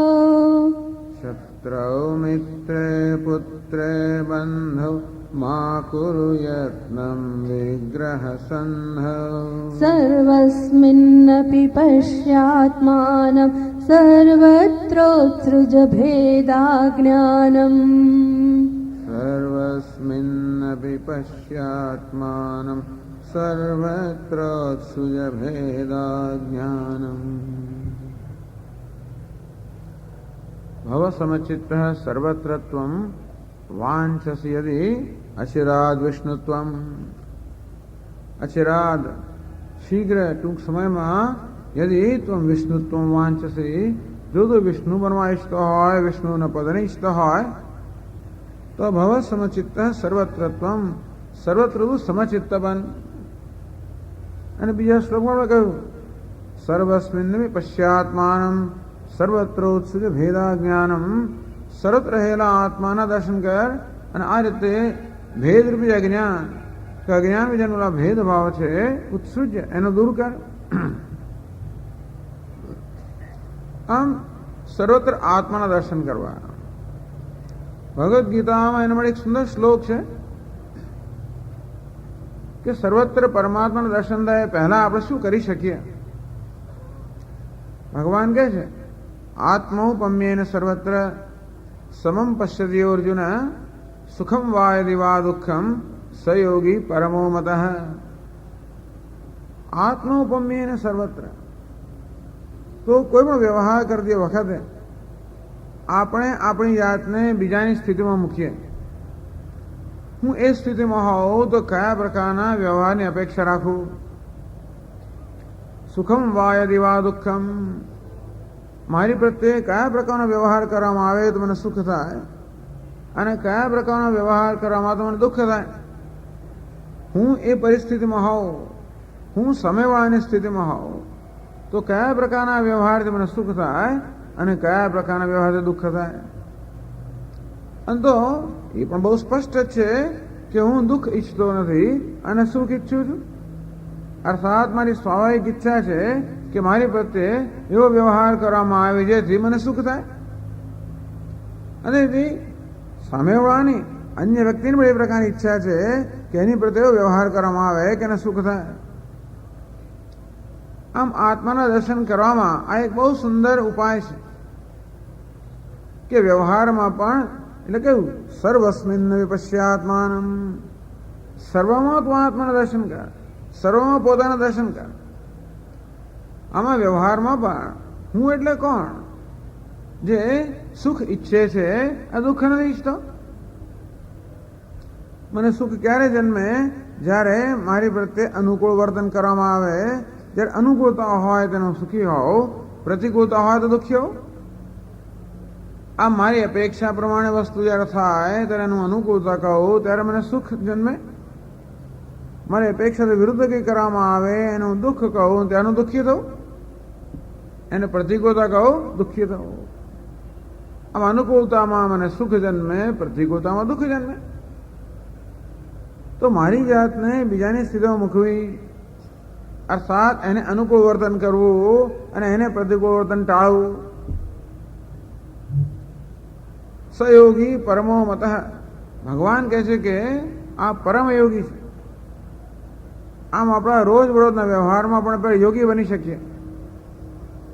પછી કહે છે પ્રાણાયામ પ્રત્યાહારમ, પ્રાણાયામ, પ્રત્યાહાર, ધારણા, ધ્યાન, સમાધિ આ પ્રકારના યોગનું કદાચ આપણે અનુષ્ઠાન ન પણ કરી શકીએ તો પણ આપણા રોજબરોજના વ્યવહારમાં આ યોગનું અનુષ્ઠાન કરી શકીએ કે જે પ્રકારના વર્તનની હું અન્ય પાસે અપેક્ષા રાખું છું એવું વર્તન બીજાઓ તરફ દાખવું અને જે પ્રકારનું વર્તન બીજા મારી તરફ ન કરે એવું વર્તન ન દાખવું. આત્મન પ્રતિકૂલાની પરેશાન ન સમાચરે, પોતાને જે પ્રતિકૂળ હોય એનું આચરણ બીજા પ્રત્યે ના કરવું અને પોતાને જે અનુકૂળ હોય એ પ્રકારનું આચરણ બીજા પ્રત્યે કરવું. બહુ સરળ નિયમ છે ને. આપણી જાતને બીજાની સ્થિતિમાં મૂકવી. નિયમ તો સરળ છે, પાલન સરળ નથી. એક તો આપણે યાદ જ ના રહે કે મારે મારી જાતને બીજાની સ્થિતિમાં મૂકવી. જ્યારે જ્યારે આ કામ, ક્રોધ વગેરેના હું આવેગમાં આવી જાઉં પછી કહે છે ત્યારે વસ્તુ ભૂલી જવાય છે.